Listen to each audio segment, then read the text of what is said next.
Yo, what's good? We back. I know it's been a little while. Shit got a little hectic. I ain't gonna lie to y'all. I'm not even gonna lie to y'all. I am kind of down. Your boy's a little down.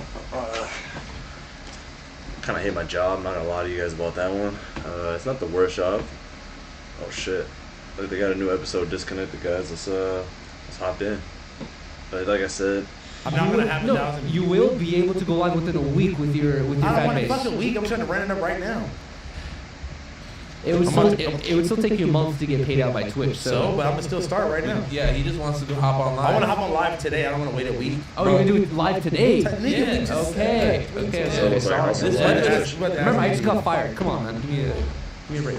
That's if 80 even answers. Honestly, he might be on stream doing his own stream. Okay, but after this, we're gonna get into. we so sick to work at no jumper, bro. Coffee news for the week. Y'all seen that answering. fucking- Yeah, this episode. That was turned only in- 4 reasons. This episode turned into the phone booth. Hella phone Hella calls. phone calls. Oh god. No, but yeah, I just like. Fuck this. I've been feeling more like Let me go I need to be doing more shit like this. Oh, what's his name? I really, What's his they're name? not in the mood to be around people. The people are there. It's Though. gonna- There it is. Yeah. All right, we got a good one, y'all. Warning, this video contains themes of violence, Drakeo. drug use, and gang activity. Every effort has been made to censor any shocking clips that depict violence in line with YouTube's community guidelines. If you're over 18 and you want to see the uncut version of my videos, they're available to my supporters over on patreon.com/traplordross. This video has been put together as a historical account of the events that unfolded in this story. No disrespect is intended, and rest in peace to everyone mentioned in this video who sadly lost their lives. Chaos at a packed concert. A person was stabbed and police have shut down the show. The spotlight's on me.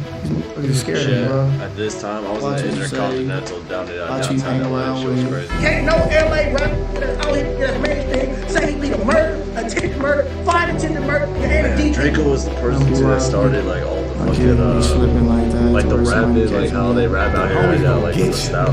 victim was rapper Drakeo, the ruler. It happened around Yeah, I was 8:30 in last the night during Continental the that Once night. Upon a Time in LA Music Festival being held at the Bank of California Stadium. On December the 18th, 2021, Drakeo the Ruler, real name Daryl Caldwell, was booked to perform at the Los Angeles Music Festival Once Upon a Time in LA. This would be a $50,000 payday for Drakeo and only his second performance in his home city since getting out of jail the previous year. But Drakeo would never make it to the stage that night because while he was walking through the venue with a small entourage of around 6 people, story goes he was ambushed by as many as 80 Blood Gang members after being spotted by his enemies backstage. This confrontation ended in a huge brawl where unfortunately Drakeo would end up being stabbed in the neck, ultimately losing his life in the hospital. But what could Drakeo have possibly done to have caused the Bloods to want to hunt him down and kill him on sight? Well, over the past few years, Drakeo the Ruler had been taking the LA rap scene by storm, but his musical come-up was marred by legal issues, particularly a controversial murder case which he ended up beating after spending around 3 years in jail, much to the He really didn't disappointment do of shit. They said they local killed prosecutors. RJ. Another Upon his rapper release, already Drake tried would to go kill on a relentless campaign, putting his pain into music and taking over the LA rap scene with regular releases of tough guy anthems about a life of crime. But while Drakeo was beginning to rule the scene with his music, since getting out of jail, he'd also been heavily active on social media, using it to provoke his rivals and stoke up beefs, massively blurring the lines between competitive rap rivalries and all-out gang war. And this habit would ultimately bleed into Drakeo's music, with his gangster rap hits often laced with incendiary taunts aimed at his rivals mocking their losses in the streets. In fact, the songs that Drakeo was releasing after beating his murder case were full of offensive catchphrases like, "He's never coming back and that's that," or "He's no longer." When he was on the mic, Drakeo loved embarrassing and mocking his enemies. But the 2021 release of a diss song called Inglewood would see Drakeo making a complete mockery of the entire blood-affiliated city of Inglewood. This song would ultimately make Drakeo a marked man in LA, and within only only a few months of the release of this song, Drakeo would indeed end up being murdered in a horrific fashion. So far, the police have hit a wall of silence in the investigation of Drakeo the Ruler's murder, with no one willing to talk to the police on both sides. But if you look close enough at Drakeo's career in the lead up to his tragic passing, you'll find a few clues as to why people in the city of LA might have wanted to get him out of the way. So today, let's take a close look at the wild life of Drakeo the Ruler, his many beefs, hit songs, and legal issues, to better understand how he ended up in this situation with millions of fans and an entire city wanting to kill. So, check this out, guys. Drakeo the Ruler taught hella shit. But he still... It's weird. I just remember, I'll put it like this, like how people on rap are connected. He was connected, like he grew up with them. I'm not sure he might go talk about it, but he grew up with like the Mustard and all the other dudes from the West Coast. But for some reason, I don't know, he didn't fuck with him, and he ended up blowing up. He was the next one that was gonna blow up, and then he got sent to jail. Blueface started blowing up and shit, taking his style. He gets out of jail, beats the fucking case. I hate to break it to you, but obviously he gets out, and then you see like, you know, he gets killed, and it's like, man, like I don't think how he deserves that, because it's in some ways his success became what killed him. It's weird. Life of a fucking rapper. Kill him.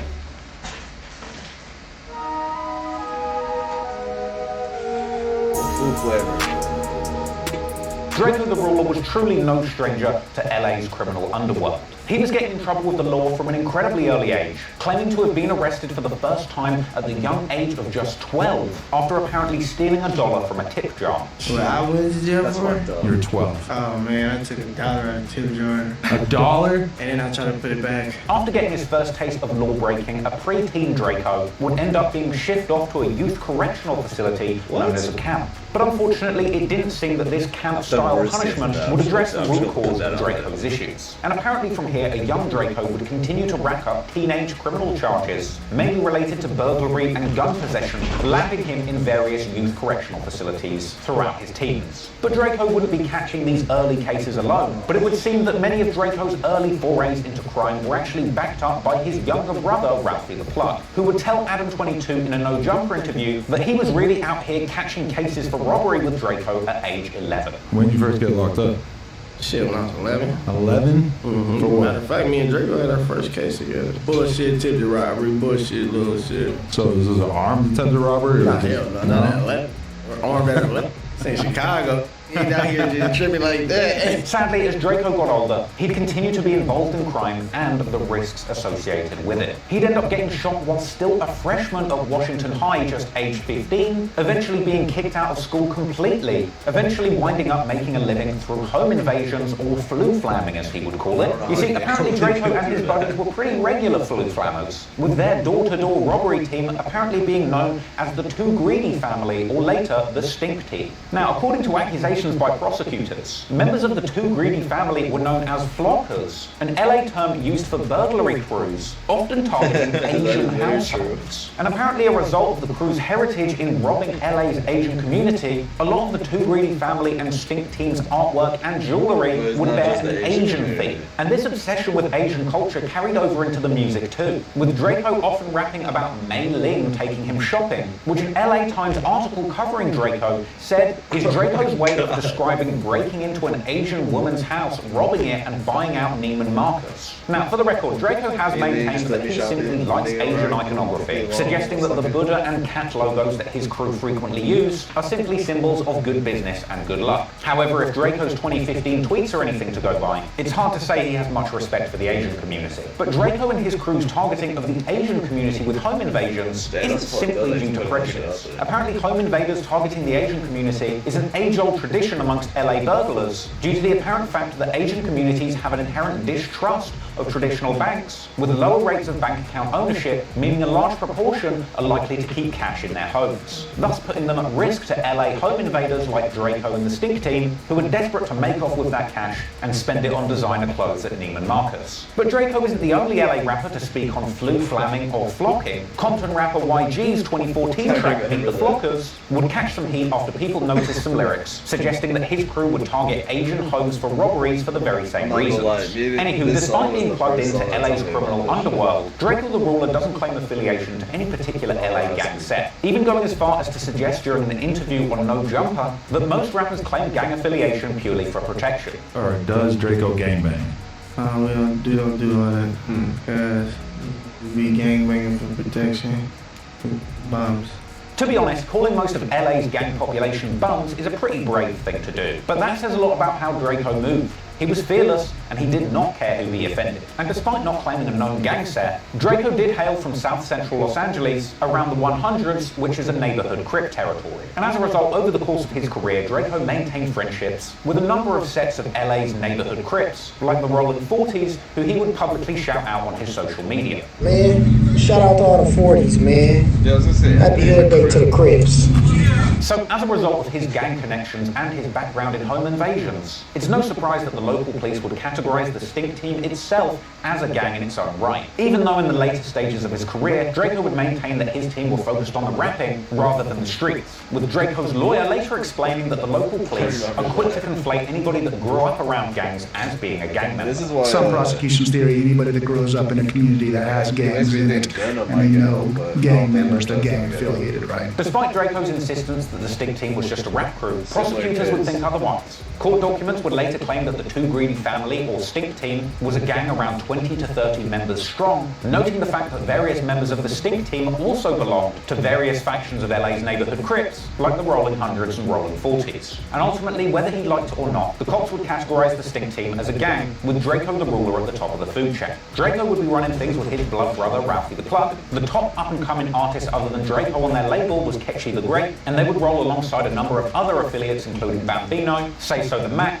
Solo, Good Finesse, Money Monk, Kells, with connections to the Rolling 100s Crips, Young Bull, with apparent connections to the Rolling 30s, Too Shitty, with connections to the Rolling 60s, a teenage hitter by the name of AB or Arlington Blue, with connections to the Rolling 40s, and another rapper named Remble, who would join the crew much later on. According to the police, the Stink Team were a ruthless gang made up of Crips and home invaders. But in Drakeo's eyes, his crew of former Flu Flammers were really just the next generation of LA's grimiest street rappers. And under Drakeo's rule, for a period of time, they would take over the LA street rap scene, flooding the streets with a flurry of hit songs and mixtapes, building up a huge buzz that could only be stopped by the cops.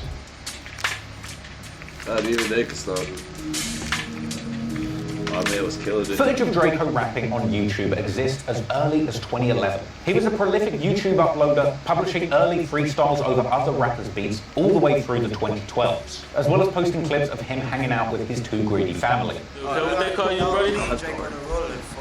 I be Lieutenant Catchy in this thing. They ain't ready for him. Tell him the Jeremy's guy did. But it was in 2013 that Drakeo got serious about releasing music properly, dropping his first mixtape, Nervous Music, which featured the headline track I'm Nervous, featuring Kells from the Stink Team, uploaded to YouTube on November the 12th, 2012. And the description of Drakeo's music as, quote, nervous music would persist throughout his career, with lyrics about nervously toting pistols and trap houses becoming a staple of his whole catalogue. But at this stage, he was still just finding his sound, and the music was heavily influenced by an array of other artists. Tracks like Muddy Mosley showed his early influences by Chicago Drill. He'd go on to drop a music video for another Chicago-inspired track called Young and Reckless, showing him surrounded by his Too Greedy team. Seeing Drakeo surrounded by a mob of goons while he rapped over a booming trap beat was definitely reminiscent of early Chief Keef, but Drakeo was drawing inspiration from numerous sources. His Can You Blame Me music video dropped on June the 2nd, 2013, seemingly taking more inspiration from A$AP Rocky in both his flow and the visuals. And this combination of pistol-toting thug aesthetic borrowed from Chief Keef and the designer clothing expensive cough syrup sipping tropes from A$AP Rocky would essentially be the foundations of Drakeo's unique style of rapping. Drakeo is essentially a well-dressed robber that will shoot you in a designer jacket and not spill his lean while he's doing it. And as his rapping style developed, he would continue dropping mixtapes, with the next one being Mr. Mosley the Mixtape, dropping in 2014. This had the track Real Flockers, with Drakeo appearing to take some inspiration from West Coast peers like YG and Tiger, as well as tracks like Round Here, with Drakeo still showing a big Chicago influence. The track In Love with Mr. Mosley, featuring Too Shitty, would see Drakeo rapping over more of a classic West Coast style beat, while tracks like You Can't Afford It with Kells and J-Depp were clearly influenced by early Atlanta trap music. You can tell that Drakeo was striving around this time to make bigger and better music and grow as an artist. and fortunately, a big break was just around the corner. On February the 19th, 2015, Drakeo drops an early version of his song Mr. Get Dough, with an updated version of the music video for the track being uploaded to YouTube on March 11th, 2015. This was a breakthrough track for Drakeo, with him rapping over a minimal West Coast piano beat, rapping all about getting money and making away in high-speed chases. The track picked up a lot of steam in the streets of LA and put Drakeo on a lot of people's radar, and at some point he gets introduced to LA music production titan DJ Mustard, with an introduction apparently coming courtesy of YG's brother, whom Drakeo had apparently known since high school. Drakeo's breakout track Mr. Get Dough would end up getting a remix from DJ Mustard, who added his own up-and-coming artists RJ and Choice to the track alongside Drakeo, with the new version of the song releasing on April the 14th, 2015. This was one of the first times that many casual LA rap fans would have heard Drakeo, and he picked up particular attention for his rapping style, using a lot of obscure and made-up slang, or lingo bingo as he would call it, and his lazy mumble style of rapping, which many believed was the consequence of his heavy recreational use of codeine-based cough syrup. Clearly fans liked what they heard when Drakeo popped up on DJ Mustard's remix, and they wanted to hear more. So on October the 16th, 2015, Drakeo's groundbreaking new mixtape I Am Mr. Mosley would release on DJ Mustard's label. This project is apparently what created the first real buzz around the Stink team, and as we got into 2016, Drakeo and his team would capitalize off the back of the hype, and following up with much more polished music videos, like the April 24th, 2016 music video for the track Devil in My Head. But while Drakeo was up in the production value, he was also battling for the future of his career behind the scenes. And Drakeo would later claim during a DJ Vlad interview that he was being pressured to sign a full-blown record deal with DJ Mustard, which he declined to do, ultimately leading Mustard and his team to begin treating Drakeo differently. So then you signed under Mustard? I didn't sign. No? No, I was.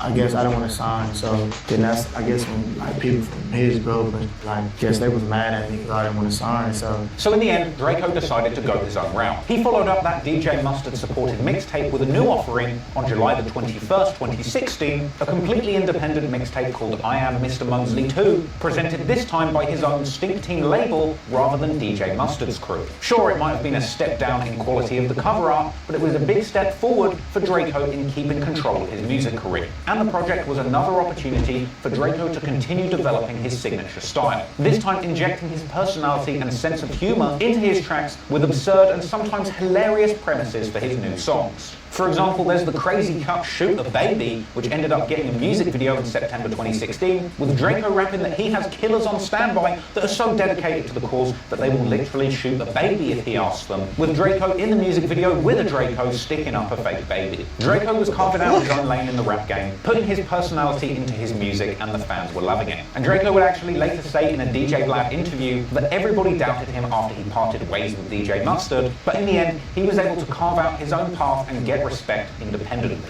a lot of people were saying like, damn, bro, like, you did this without Mustard. Like, they thought like, oh, he with Mustard no more, like, he gonna fall off. With Mustard, okay, yeah, like, Mustard probably did this for him. Mustard probably did this, but then you see like, I'm not him, but I still got the same. Drakeo's parting with DJ Mustard would be just the first of many steps in upsetting the balance of LA's highly political rap scene. And as the months went on, Drakeo would find himself embroiled in a feud with a former collaborator, leading Drakeo and his former friend to go back and forth on social media, with Drakeo's public threats against his new musical rival sadly being used against him in the worst possible way.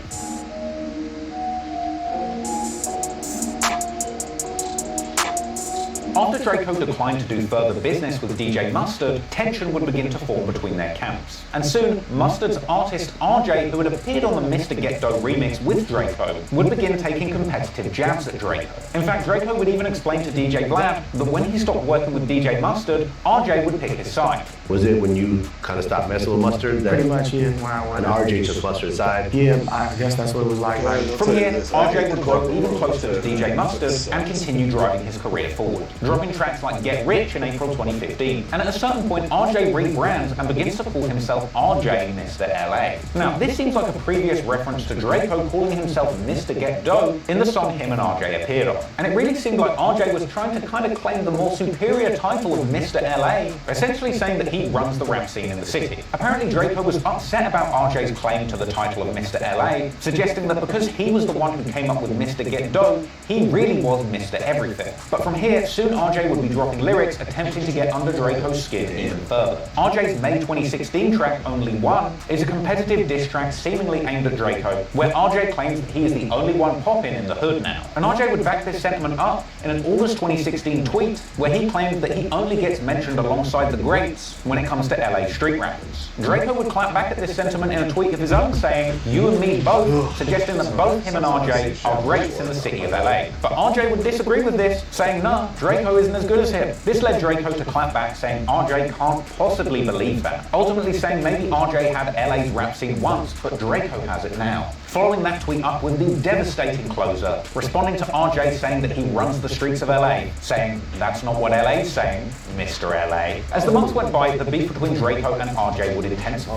On October the 19th, 2016, Draco would release his new song, Evil Knievel, dissing RJ, saying that he's already been Mr. LA and that he is Mr. Everything. And later that month, on October the 27th, 2016, somebody would tweet asking why are RJ and Draco beefing, to which RJ would reply, "Jealousy." Draco would then reply to that tweet saying that he's got a better car than RJ, so why would he be jealous? Pointing out that he drives a brand new 2016 Mercedes GLE Coupe SUV, while RJ only drives a 2012 Mercedes S650. RJ would clap back to this car measuring contest, suggesting that Draco's GLE Coupe is much more like a BMW X6, essentially suggesting that Draco's choice of Mercedes is a feminine one. Now, for now, this beef had only played out in songs and on Twitter, and these Twitter exchanges were going around the same time that RJ was actually on tour with YG on the F Donald Trump tour. But apparently, whilst RJ was on tour with YG, Draco was waiting for him back in LA, even posting up on social media telling RJ that he is literally waiting for him to get back from tour. If you see me in LA, you're gonna see me in LA,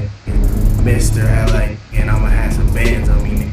On November the 17th, 2016, RJ would drop the song Warning, a Draco the Ruler diss, remixing his song Uchis. Now, the track came with an intro skit sampling Friday After Next, which RJ essentially used to infer that he was better than Draco in every way, with RJ going on to rap lyrics, subliminally dissing his ops saying that they're not threatening, and suggesting that his fame made people in the city hate him. He would rap lines about his ops making up their own cliques and acting like they're gangbangers, with this perhaps being a reference to how Draco formed the Stink Team, rather than joining the neighborhood Crip gangs in the area that he grew up in. It's worth pointing out at this stage that allegedly RJ claims affiliation to the Athens Park Bloods. So despite Draco not specifically claiming a gang, there's clearly some kind of underlying affiliations contributing to this beef. Following the release of Warning, RJ would drop a flurry of tracks and music videos too, with his close connection to fellow Blood rapper YG on display in music videos like Blood Da dropping in November 2016. Now, the very same day that that track dropped on the 21st, Draco would go on to drop his new song Mr. Everything. Another obvious reference to RJ calling himself Mr. LA after Draco had been calling himself Mr. Get Dough, Draco's new song Mr. Everything was an outright effort to let everybody know that he was bigger than Mr. LA. He also wears a blue bandana in the video, which despite Draco's frequent statements that he doesn't belong to any Crip sets, must have been a small indication, likely a response to RJ's blood affiliation. In the song, Draco says he's sliding through the hoods of the people that talk about him. He says that he'll get RJ whacked by his own people for trying to be him. He says RJ's broke and has fake watches. And the hook of the song has Draco saying he's Mr. Everything, and that his ops lie in their raps and steal his image and style. Draco also seemingly responds to the accusation that he made his gang up, saying the Stink Team are bigger and richer than RJ's blood set. And Draco also says in the second verse of the song that he is trying to knock one of his peoples, and saying that he has 20,000 on him, leading many people to believe that he actually had a hit out on RJ. If Draco's lyrics were to be taken seriously, he was putting money on RJ's head and actively plotting to kill him. However, Draco and his team would insist that this was all just a music rivalry and that they had no intentions to harm RJ. Unfortunately, this very feud would come back to haunt Draco, with an unrelated murder taking place and Draco and his team ending up as the prime suspects. Sadly, this catalogue of gangbanging and gun-toting anthems would have the whole Stink Team, especially Draco, looking guilty as sin.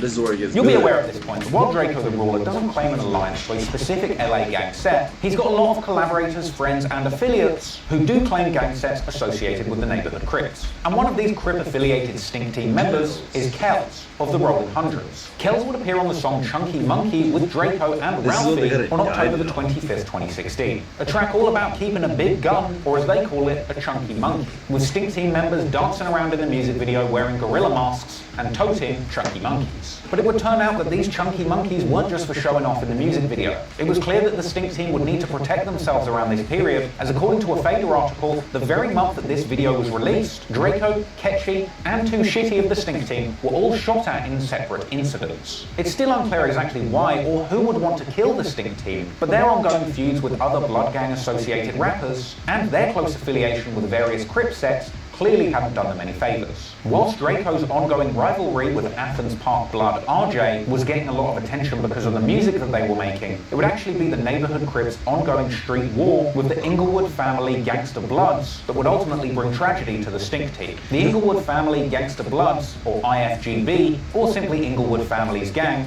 IFG, are an LA blood set with a long and storied history. They mainly beef with neighbourhood Crip gangs like the Rolling 60s and Rolling 100s, gang sets which the Stink Team apparently have close affiliations with. And in the streets, one of the biggest names associated with Inglewood is Munchie B, an Inglewood blood with a fearsome reputation in the streets. But his reign as a hardened hitter would be cut short after he was shot in the head and left blind, apparently the result of an internal conflict. But even without his sight, Munchie B would remain an influential figure in LA gang politics for years to come. In fact, Munchie B would end up being interviewed alongside fellow Inglewood bloods Baby Dot and Red Bull, giving the history of their hood to a channel called Street TV. Munchie B, Inglewood Family Gangsters.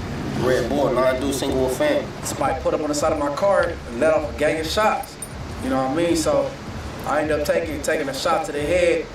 Shit, but unfortunately I ended up losing my sight. And during that interview, this trio of Inglewood Bloods would also explain their connections to DJ Mustard and YG. Yeah, it go way back to the Chain Gang. Before it's Inglewood Family, it's called the Chain Gang. All these LA-based rappers, we pretty much all partied together before they blew up, though. The boy Ty, Mustard, YG, J305. So with the rivalry between the Stink Team and DJ Mustard, YG, and RJ heating up off the back of diss tracks, you can see why there's a lot of interconnected reasons why the Bloods and the Stinks aren't going to get along. And to make matters worse, it would later emerge that Stink Team member Kells had an active feud with Red Bull, the Inglewood Family Blood, who had appeared alongside Munchie B in that Street TV interview. Red Bull allegedly also had a serious reputation when it came to Inglewood gang politics, but sadly, Red Bull would eventually run into the Stink Team with deadly consequences. Because on Saturday, the 10th of December 2016, several members of the Stink Team, including Kells and Drakeo, were chilling at Drakeo's house. And it was here that Drakeo would see what was later described as a pay-for-entry pajama party advertised on Instagram, with Drakeo rallying the Stink Team to go from his place to the party with plans for 17-year-old Crip affiliate Arlington Blue, aka AB, real name Jaden Boyd, planning to join the Stink Team en route. The whole crew would travel in a 5-car convoy to the party in Carson, around 15 minutes away from Drakeo's apartment, with the crew arriving to the area and parking their cars. At some point, 2 Shitty from the Stink Team approaches Drakeo's car to tell him that members from Inglewood families are there, with Drakeo apparently suggesting at this point that the crew leave. However, within seconds, Red Bull from Inglewood, real name Davon Gregory, would walk past the Stink Team. This was a completely chance encounter, with Red Bull apparently being spotted at the wrong place in the wrong time by his opposition. With Kells and AB, the neighbourhood Crips that were also in the Stink Team, who had an active feud with Red Bull and the Inglewood families, pulling pistols and opening fire as soon as they saw him. The shooting erupted at around 11:30 p.m, leaving 2 unrelated people injured, and Red Bull shot numerous times, sadly later losing his life. Shots were fired at a birthday party in Carson. 3 men were hit and one of them has now died. The shooting happened just before midnight in the 100 block of West Victoria Street. The shootout was just in front of the building that housed the party. Deputies say as many as 100 people were attending what they describe as a pay-for-entry adult-themed party. These women told me about 30 young men showed up after the party started and were turned away because they didn't have IDs and some had guns. Something happened in the parking lot, shots were fired, and the next thing that these 2 women told me that they knew was that someone who had been shot in the parking lot ran back into the party. After the shooting, Kells turned to Drakeo and bragged of how he emptied his entire clip into Red Bull. And apparently following the shooting, the Stink Team jumped back into their cars, driving back to Drakeo's apartment in complete silence, with the group apparently being unaware that Red Bull had even died until they saw it on the news at 3 a.m. the next day. A vigil for Red Bull would take place in his hood the next day, with the local police moving dirty and targeting the event, shooting somebody and arresting a whopping 10 people. We have learned that 10 people who were at the gathering have been arrested. They say the event was a memorial for a 24-year-old man killed at a party in Carson Saturday night, and BC4 covered that as well. But last night, around 10:30, LAPD says 2 units from the gang and Enforcement Division out of Southeast Station approached a group of about 30 people outside a home on 99th Street, west of Figueroa. LAPD describes the gathering as a party and says as officers approached, some of the people in the group started running away, but one man allegedly pulled a gun and shot at the officers. They were not hit, but one at least returned fire. Red Bull's friend Baby Doll, who had appeared in that Street TV interview with him alongside Munchie B, would later speak on his friend's passing in a follow-up interview. He was up there chilling, standing in line, and some shit jumped off, and he happened to be one of the people who happened to take the downfall for him, man. Well, that shit hit close, man. Like, Red Bull was like the first homie I lost in a long time I was actually really close with. Once you lose that certain person, that's damn near like a brother to you, it hit a little harder than home. Munchie B would also mourn the loss of Red Bull, later releasing an emotional tribute song to him called R.I.P. RB. Now initially detectives didn't have anything to link Red Bull's murder to the Stink Team, and after the shooting went down, Drakeo would return to music and go on to drop some of the best songs of his career. Problem is, he probably didn't realise that he was leaving evidence behind at every turn. On December the 16th, 2016, Drakeo's new song Bully Breaker drops, with detectives later saying that it was this music video that helped them find the location of Drakeo's apartment. And then just over a week after that, Drakeo would drop another music video filmed in his apartment, The Impatient Freestyle. The December 18th, 2016 music video would go on to be the most viewed music video of Drakeo's career, racking up over 31 million YouTube views to date. And the video for Impatient featured Drakeo and his crew posted up in his apartment, showing off a bunch of big guns, as well as scenes filmed in a parking garage, as always showing off his beloved Mercedes GLE Coupe. The song itself included thumbed out lyrics all about guns, shootings, and a line where he literally says, if you want to represent the Stink Team, you need to hop out the car and kill someone. Following this, Drakeo's third mixtape, So Cold I Do 'Em, dropped on Christmas Day 2016. The mixtape featured a front cover, once again sporting Drakeo's signature Mercedes SUV. It was a great mixtape, but unfortunately for Drakeo, that Mercedes SUV that he'd been putting in his music videos and on the cover of his tapes, and bragging about on Twitter, matched the description of a vehicle that was seen leaving the scene of Red Bull's murder. And very soon, the feds would come knocking for the Stink Team, ready to do everything in their power to take them down.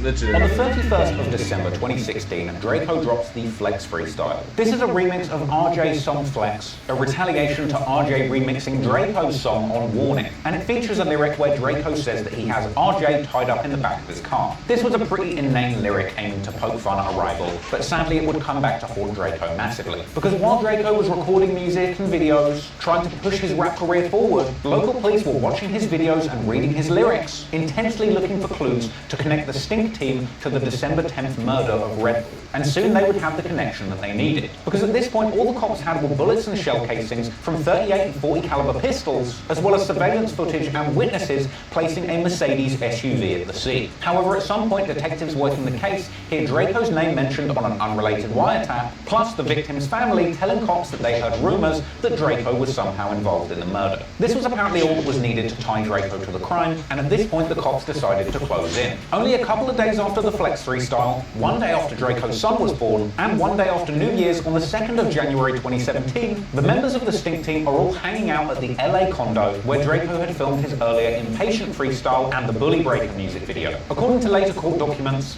Drakeo's distinctive Mercedes being parked outside alerted the cops that he was indeed in the property. Drakeo's apartment was then raided by the SWAT team, who found Drakeo's family and the Stink Team in the house in the presence of a number of firearms. The cops would arrest Drakeo and his homies, including his brother Ralphie the Plug, with Drakeo receiving 6 counts of unlawful possession of a firearm by a felon, with Drakeo later telling DJ Vlad that he racked up a total of 9 counts that day. Every single one. How many guns? Only one. 9.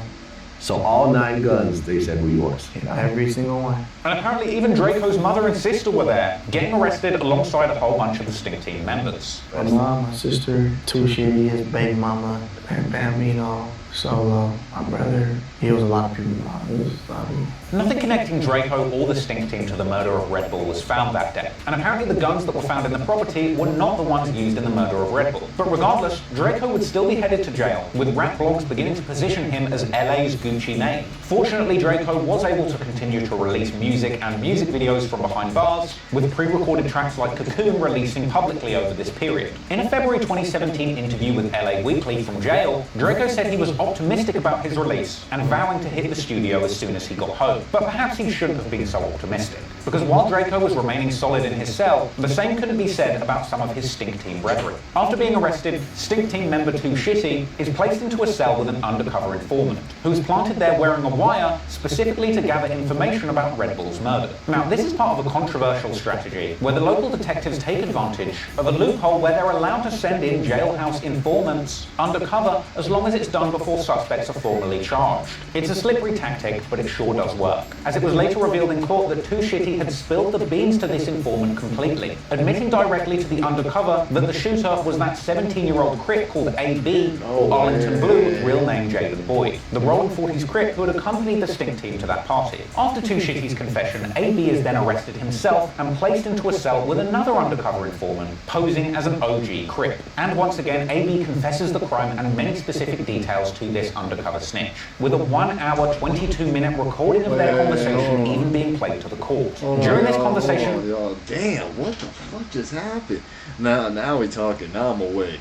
What the fuck? But regardless, Drakeo would still be headed to jail, with rap blogs beginning to position him as LA's Gucci Mane. Fortunately, Drakeo was able to continue to release music and music videos from behind bars, with pre-recorded tracks like Cocoon releasing publicly over this period. In a February 2017 interview with LA Weekly from jail, Drakeo said he was optimistic about his release and vowed to hit the studio as soon as he got home. But perhaps he shouldn't have been so optimistic, because while Drakeo was remaining solid in his cell, the same couldn't be said about some of his Stink Team brethren. After being arrested, Stink Team member 2 Shitty is placed into a cell with an undercover informant, who's planted there wearing a wire specifically to gather information about Red Bull's murder. Now, this is part of a controversial strategy, where the local detectives take advantage of a loophole where they're allowed to send in jailhouse informants undercover as long as it's done before suspects are formally charged. It's a slippery tactic, but it sure does work, as it was later revealed in court that 2 Shitty had spilled the beans to this informant completely, admitting directly to the undercover that the shooter was that 17-year-old Crip called AB, or Arlington Blue, real name Jaden Boyd, the Rolling 40s Crip who had accompanied the Stink Team to that party. After 2 Shitty's confession, AB is then arrested himself and placed into a cell with another undercover informant, posing as an OG Crip. And once again, AB confesses the crime.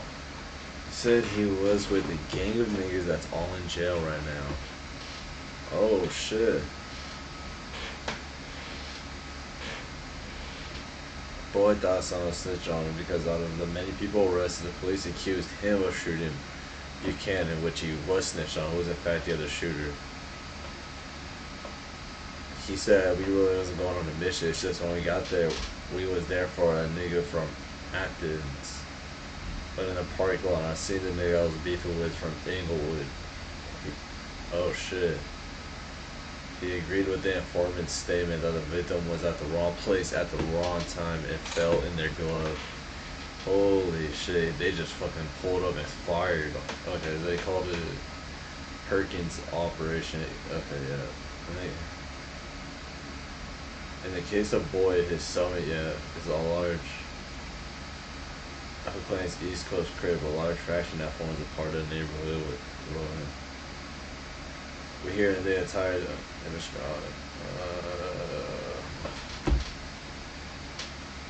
crime and many specific details to this undercover snitch, with a 1-hour, 22-minute recording of their conversation even being played to the court. During this conversation, AB admitted outright that he shot Red Bull with the .38 pistol, as well as saying that it was Kells shooting with the .40 Glock. AB even admitted that he had been actively beefing with Red Bull over this period and had planned to shoot him on sight, even going as far as to break down why he used the .38 pistol specifically so that he didn't leave behind shell casings. I mean, he literally admitted to the undercover directly that he got caught on camera smoking somebody. And once again, AB confesses the crime and many specific details to this undercover snitch, with a 1-hour, 22-minute recording of their conversation even being played to the court. During this conversation, AB admitted outright that he shot Red Bull with the .38 pistol, as well as saying that it was Kells shooting with the .40 Glock. AB even admitted that he had been actively beefing with Red Bull over this period and had planned to shoot him on sight, even going as far as to break down why he used the .38 pistol specifically so that he didn't leave behind shell casings. I mean, he literally admitted to the undercover type being actively beefing with Red Bull over this period and had planned to shoot him on sight, even going as far as to break down why he used the .38 pistol specifically so that he didn't leave behind shell casings.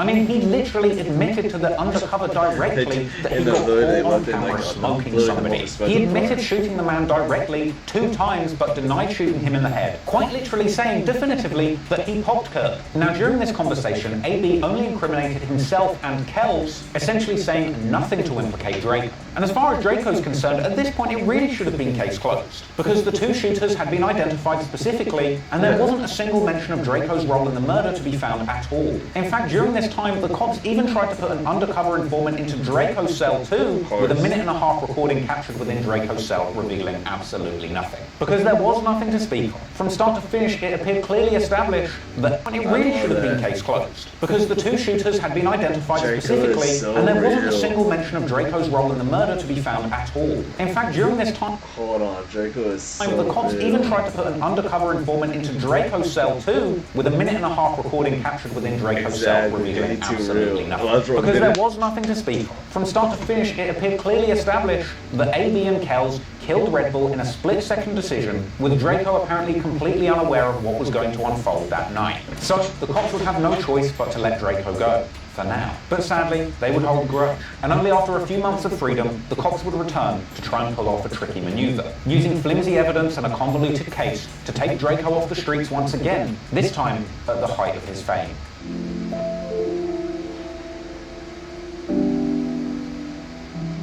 Draco would spend 10 months in jail before eventually being released on bail in November 2017. And as soon as he's released from jail, Draco gets out and spends around 10 days in the studio recording 16 tracks for his new mixtape, Cold Devil, which releases on December the 26th, 2017. This mixtape was the biggest release of Draco's career to date, cementing him as one of LA's foremost independent street rappers. Pitchfork reviewed the album positively, calling it the most compelling release of his career, and Draco backed up the tape with music videos of the most compelling songs. Flu Flamming was Draco's flagship anthem of being a home invader targeting the Asian community, laced with tongue-in-cheek lyrics about Mei Ling taking him shopping. He had other classic tracks like Big Bag Uchis and Out the Slums with O3 Greedo, with the videos for these tracks racking up millions of views and cementing Draco's place as one of LA's most popular rappers. But naturally, this didn't stop the haters, as people like former collaborator Scheme were releasing diss tracks aimed at Draco shortly after his release. But Draco wouldn't let the haters stop him, and he would continue promoting himself and his career. On December the 14th, 2017, Draco popped up alongside his brother Ralphie the Plug for his first major interview since being released from jail on No Jumper with Adam 22. And during this interview, he touched on a lot of interesting things, telling Adam about his intense withdrawals going cold turkey from codeine-based cough syrup whilst in jail, and detailing his massive weight loss as a result. Oh yeah, suffering, sweating, going heroin addict, and that motherfucker. Bitch gonna tell me, so you better lose skinny. What are you doing in there? She got it like a crystal head. Draco also touched on people dissing him while he was in jail, acknowledging that his former friend Scheme had turned on him, and saying that RJ had been telling his crowds to hate on Draco. Scheme was your homie before you had songs before with him, right? Yeah, I know, and it was definitely like, I guess don't get it, no clown, A lot of people want to know about the beat with you and RJ. Oh no, that before he was going all over the town and shit, making posters and signs and shit at shows. Yeah, Draco.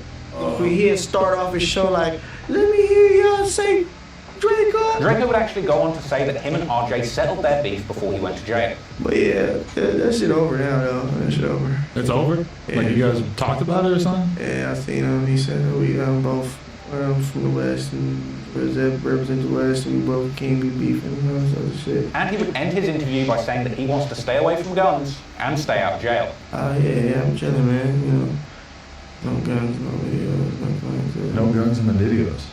That's a big change right there.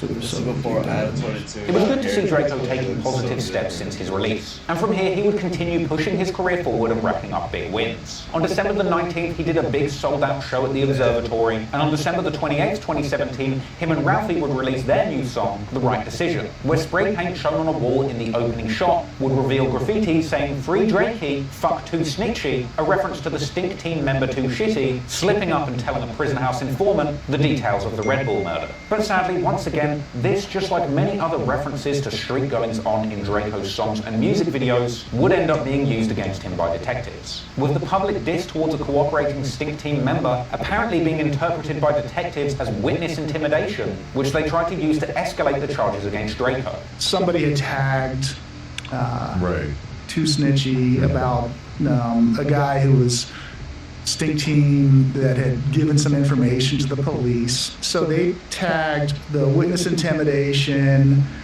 with a gang enhancement. So now these guys facing life in prison. So while Drakeo had spent the months between December 2017 and March 2018 focused on his career and building his fan base, the cops would be building their case, taking notes on everything that Drakeo said or did over this period, trying to twist it to use it against him. And it would appear that eventually they decided to strike Drakeo down once again, this time at the very peak of his career, as the mainstream media would finally pay attention to this LA legend in the making in a comprehensive LA Times piece covering Drakeo's come up being published in March 2018. An interview ironically starting out discussing Drakeo's previous release from jail, describing his 2017 stint behind bars as an 11-month iron vacation for multiple counts of unlawful possession of a firearm by a felon. And in a tragic case of famous last words, with Drakeo saying in that article that he thought that his time in prison would have been much worse. Perhaps it was arrogant comments like this that had the cops itching to put Drakeo back into jail, this time under much harsher conditions. Because around 2 weeks after that interview had taken place, quite literally just days after this LA Times story went public,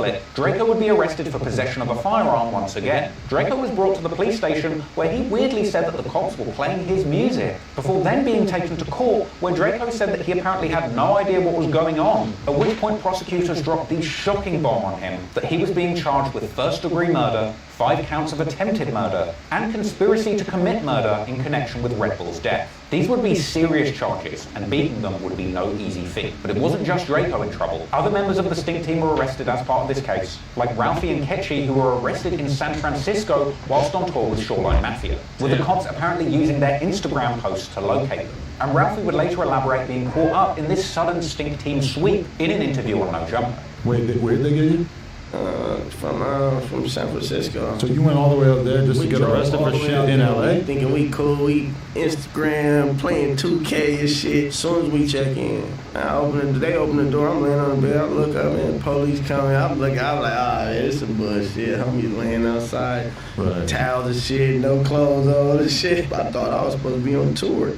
Drove all the way out there for 9 hours just to drive back 12 hours on the bus. So with the Stink Team firmly behind bars, Drakeo would have to prepare for the fight of his life. A full-blown murder charge where the worst possible outcome might just be life in prison or even the death penalty.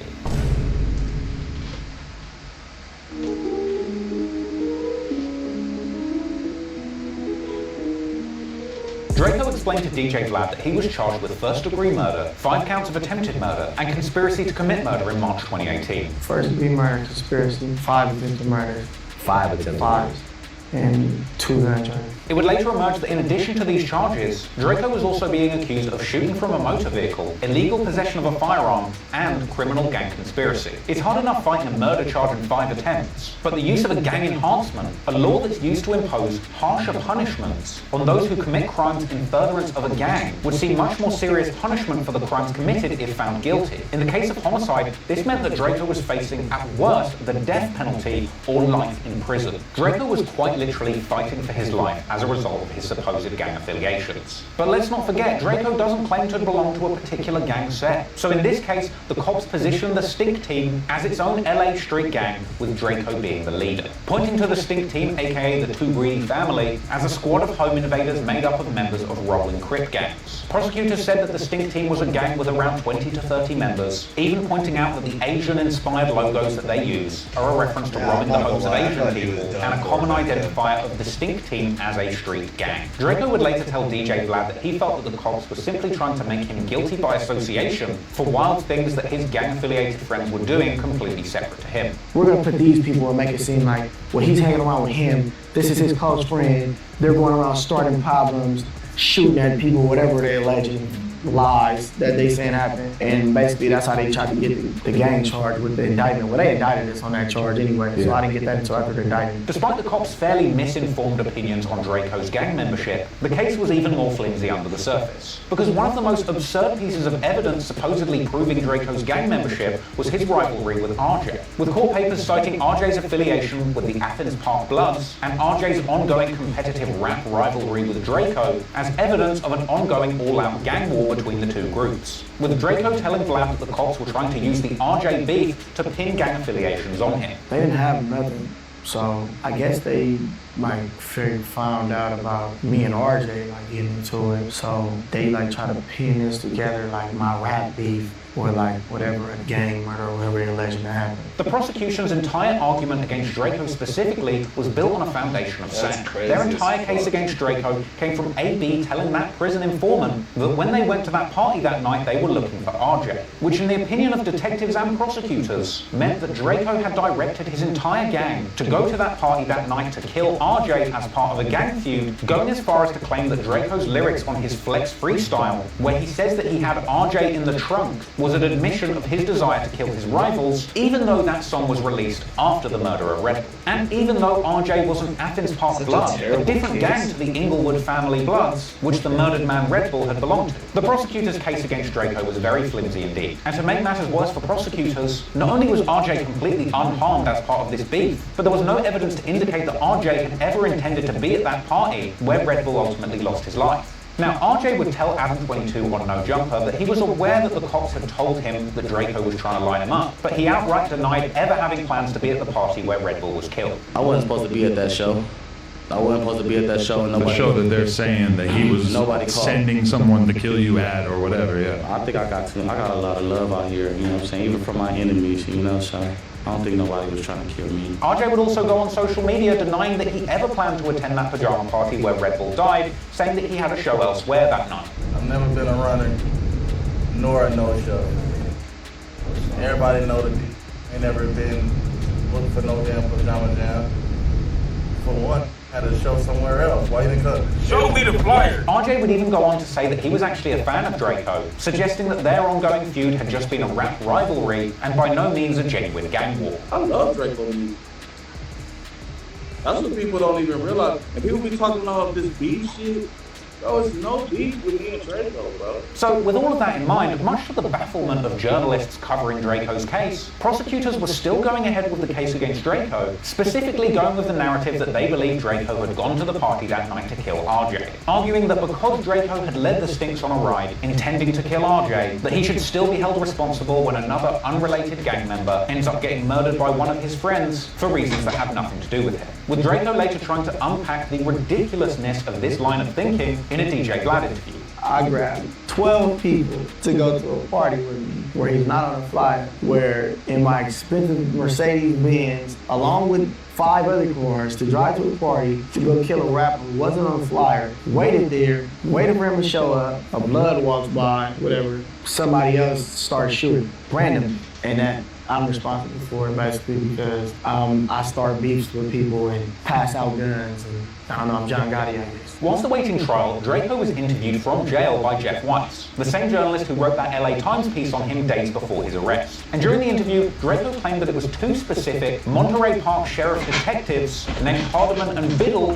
who were targeting him so specifically, saying that it was these 2 detectives that were bringing an 18-month-old cold case against Drakeo just because of how famous he was getting. With Drakeo questioning the suspicious timing of him being arrested just days after that LA Times article about him was released. Though to be fair, Drakeo did at least admit that these detectives' obsession with him might have something to do with the fact that he'd been taunting them publicly. Drakeo said that these detectives had even gone as far as to get his mother fired from her job, threatening her with conspiracy charges and ultimately leading to her losing her apartment, with Drakeo ending that interview saying definitively he didn't do it. Drakeo would sit in jail for the majority of 2018, with his September 2018 music video for the song Roll Bounce being one of the only things he released during this period. Drakeo would be interviewed again by Dazed in November 2018, telling the world that he was facing life in prison or even the death penalty. He denied having a street beef with RJ once again, saying things were just music between them. He claimed to have never known Red Bull, the man who was killed, ultimately saying that he believed that the police were just using his YouTube and Instagram content against him, seemingly getting no option of bail during his stay in prison, and saying he's just sat in jail making streaming money, so I guess things could be worse. Drakeo is being held at Men's Central Jail in Los Angeles during this period.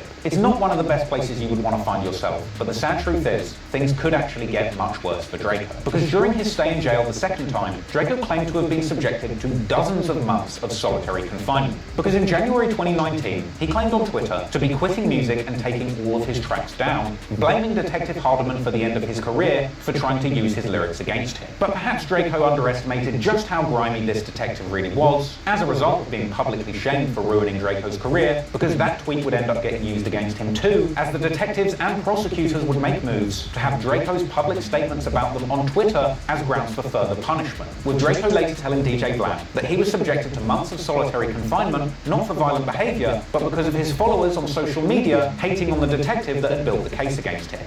I had put in a post on I wanted to take my music down and shit because they were using it against me. They had like 4,000 comments and shit like that. And he went to a judge and got an order basically saying that, and my comments was basically saying him, his mom, calling him saying that they want to kill him and all type of weird shit because of my influence and my followers and all this other stuff, that he feels that these threats can be carried out and all this like weird shit, so they took my privileges. Drakeo's lawyer would come out later to say that his public statements on Twitter, specifically this tweet, is what wound him up in the solitary confinement cell, more specifically, the exact cell that Suge Knight ended up in. You know, Drakeo was in, general population. I think he was okay. And then he tweeted this, and the detective went to a different judge, not even our judge, and got him placed in solitary confinement in Suge Knight's old cell. And so he's locked down 24 hours a day, except for a couple of breaks where he gets to go out, like he's, the leader of the Mexican mafia, some large, powerful prison gang,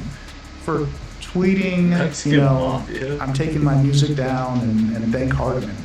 And he's remained in there for 8, almost 9 months now. Drakeo would later tell Andrew Callahan in a podcast that it was around the 10-month mark that his mental health started slipping and he began having hallucinations in his cell alone. Yeah, it seems like all that time in solitary would probably make you go crazy. Yeah. You start hallucinating or having like... Oh yeah, for sure. To see it shit that is not there. How many shadows, shit like that. Everything was cool to like my 10th month. I think 10th month and then, shit started going left. But yeah, the room started getting smaller, like shit started, it's crazy. So you felt the walls start to close in? Yeah, pretty much. I never knew what that saying meant. I know now though. The cops and prosecutors put Drakeo through hell whilst awaiting trial. They used every dirty trick they could to keep him down, but eventually he would have his day in court. Ultimately, Drakeo would emerge from his case victorious. But once again, even with the law seemingly on his side, the powers that be still wanted to play dirty and take Drakeo down. Drakeo had been in jail for well over a year by the time he was finally able to go for trial. It was clear what the prosecutor's strategy was: try and draw flimsy conclusions from Drakeo's public persona as a gangster in his music to paint him as the real leader of a bloodthirsty street gang. But when the facts of the trial came to light, it was clear what had really happened. Drakeo was rolling with friends of various gang affiliations, and just so happened to be there when 2 of his gang-affiliated friends saw one of their enemies and started shooting. But the cops would throw everything they had at Drakeo to try and paint him and the stink team as guilty of gang activity. Apparently, when it came to trial, prosecutors even called a store clerk from Neiman Marcus to testify against the stink team for regularly spending stolen money in their store and rapping about it. A troll-level reference to Drakeo's earlier lyrics about his ops being so broke that the Neiman Marcus employees don't know who they are. The prosecutors even went further, spectacularly bringing out several Asian men and women, accompanied by foreign language interpreters, asking them one by one if they have ever been to Neiman Marcus in Beverly Hills, with each telling the courts no, they did not authorize the stink team to spend thousands of their stolen dollars on high-end clothing. The cops were really doing everything they could to try and make this case stick to the stink team. And despite the fact that both of the killers in this case, Kells and AB, as well as stink team member 2 Shitty, had all made incriminating statements to undercover informants in jail, a great deal of additional testimony at the trial would come from former stink team member turned snitch, solo real name Davian Irvin, who would become state witness and testify against the stink team after being the only person positive positively identified by the police as being at the crime scene. Solo was offered full immunity in exchange for any info about the case, with him going full 6'9", taking the stand and telling the entire story of what happened that night when the Stink team ran into Red Bull. Solo broke down the details of that night minute by minute, telling the court that they were at Drakeo's house before the party, but also saying specifically that Drakeo had no idea that the shooting was going to occur. Solo was the perfect witness to convict the real killers, Kells and AB, but the cops wanted Drakeo, and the truth didn't fit in with their narrative. So they would continue to bring up the beef between Drakeo and RJ, and make immense effort to connect the murder of Red Bull to Drakeo's music. And to be fair, they would have a few good leads, because once investigators had determined the guns from the shooting, from both the bullets left at the scene and AB's confession that a 38 and a 40 were used, the cops would eventually find the 40 Glock that they believed had been used in the murder, and in an effort to connect the Stink team's alleged crimes to their music, detectives would take a closer look at Drakeo's recent music videos. That's when they found the video to that track Chunky Monkey from a month before the murder, where Drakeo, Kells and Ralphie danced around in gorilla masks and toted guns. The Chunky Monkey music video featured a lot of extreme close-ups of guns.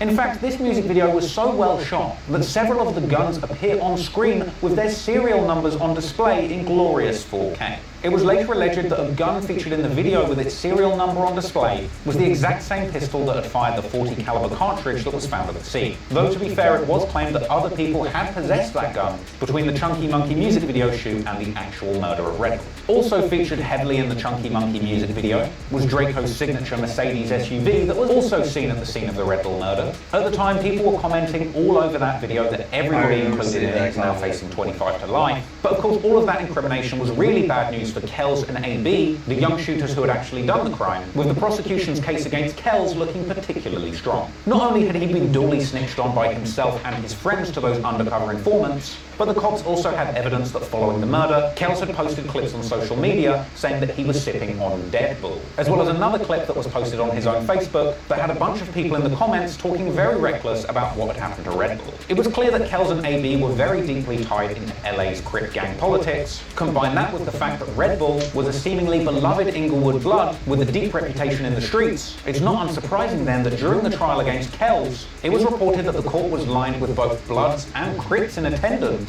to show support and pressure respectively, with the heavy Blood and Crip presence on both sides apparently leading to a courthouse brawl where somebody was stabbed during the trial. Things were getting real in the Compton courthouse, but ultimately that wouldn't matter. Drakeo's co-defendant Kells, real name Michael Buchanan, was ultimately convicted of murder and multiple accounts of attempted murder with the gang enhancement, avoiding the death penalty but receiving a full life sentence, with the other shooter AB being under 18 at the time of his trial, and at this point it's unclear whether or not he faced trial privately as a juvenile, with the results not being made public, or perhaps due to delays in the legal system, maybe he's not even gone to trial at all yet. But with all of the evidence against him, you can safely assume he probably got a similar outcome to Kells. Meanwhile, Ralphie the Plug was convicted of second-degree burglary and possession of an assault rifle with a gang enhancement. But of course, the most eagerly anticipated outcome of the whole trial was for Drakeo himself. His trial would last a whopping 8.5 weeks, during which apparently 2 black jurors were removed from the case after expressing concern that the gang evidence used against Drakeo was not accurate. But no matter how many dirty tricks the prosecutors tried to pull against Drakeo, in the end he was victorious. So on July the 25th, 2019, at a Compton courthouse, Drakeo the Ruler would finally be acquitted of murder and attempted murder. He would tweet in celebration, "For everyone that thought I was going to lose, I won, bitch." But sadly, things were far from over for Drakeo, because despite beating the most serious charges of the case, he was still convicted of felony gun possession by a felon. Meanwhile, 2 other counts of criminal gang conspiracy and shooting from a motor vehicle returned a hung jury. So, even after beating the trial of his life, getting acquitted of murder, and narrowly avoiding the death penalty, Drakeo's life would still be in the hands of prosecutors, who now, embarrassed after being duly battered at trial by Drakeo the Ruler, would now be desperate for a dirty trick that they could use to try and keep Drakeo in jail for as long as possible, with no justification.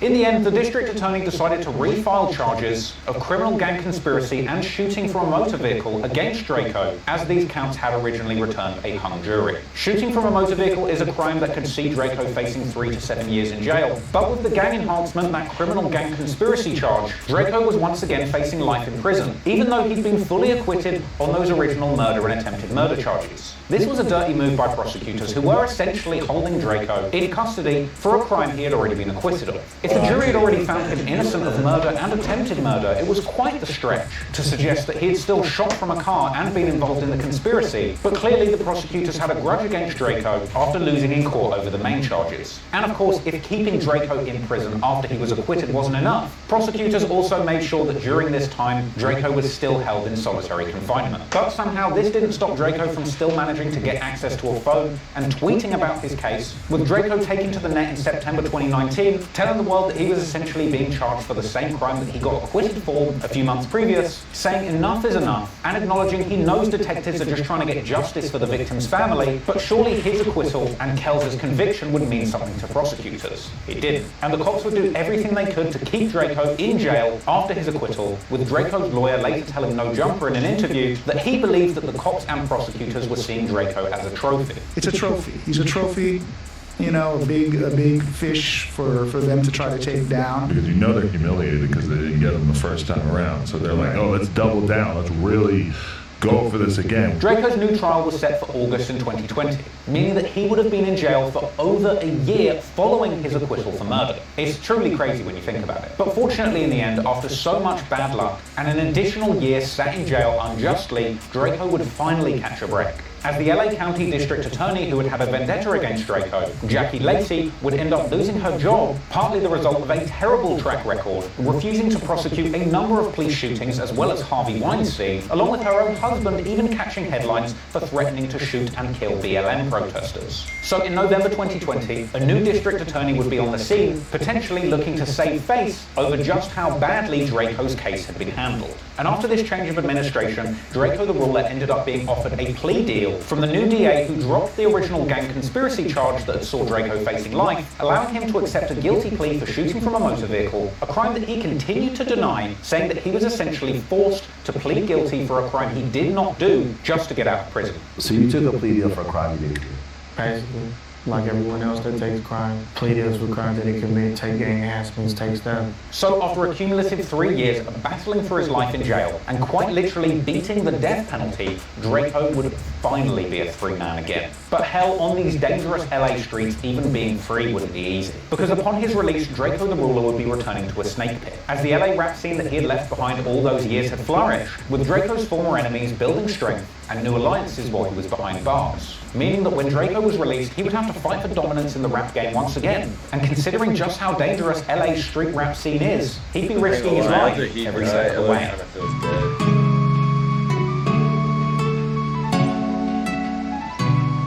Whilst Drakeo was locked in prison, other LA rappers are competing for the space he used to occupy. For example, AZ Chike, the rapper hailing from South Central, had picked up some steam with his track Burn Rubber Again releasing September the 7th, 2017. He'd collaborate with an Inglewood rapper who Drakeo wasn't very fond of by the name of Frosty the Snowman on the track One Up. Drakeo had been having issues with Frosty even before his time in jail. They'd previously been in the studio together on good terms, but eventually started beefing, with Drakeo revealing in a 2017 No Jumper interview that he'd made a post mocking people for driving old Mercedes, with Frosty apparently taking offense. He was in the studio talking about, well, I should say this, should I say it like this, should I do it like this? Like when I put the post up, I put be posting 06 Benzes, New York Idolize the 06 Benzes. They all tagged Frosty. I didn't tag them.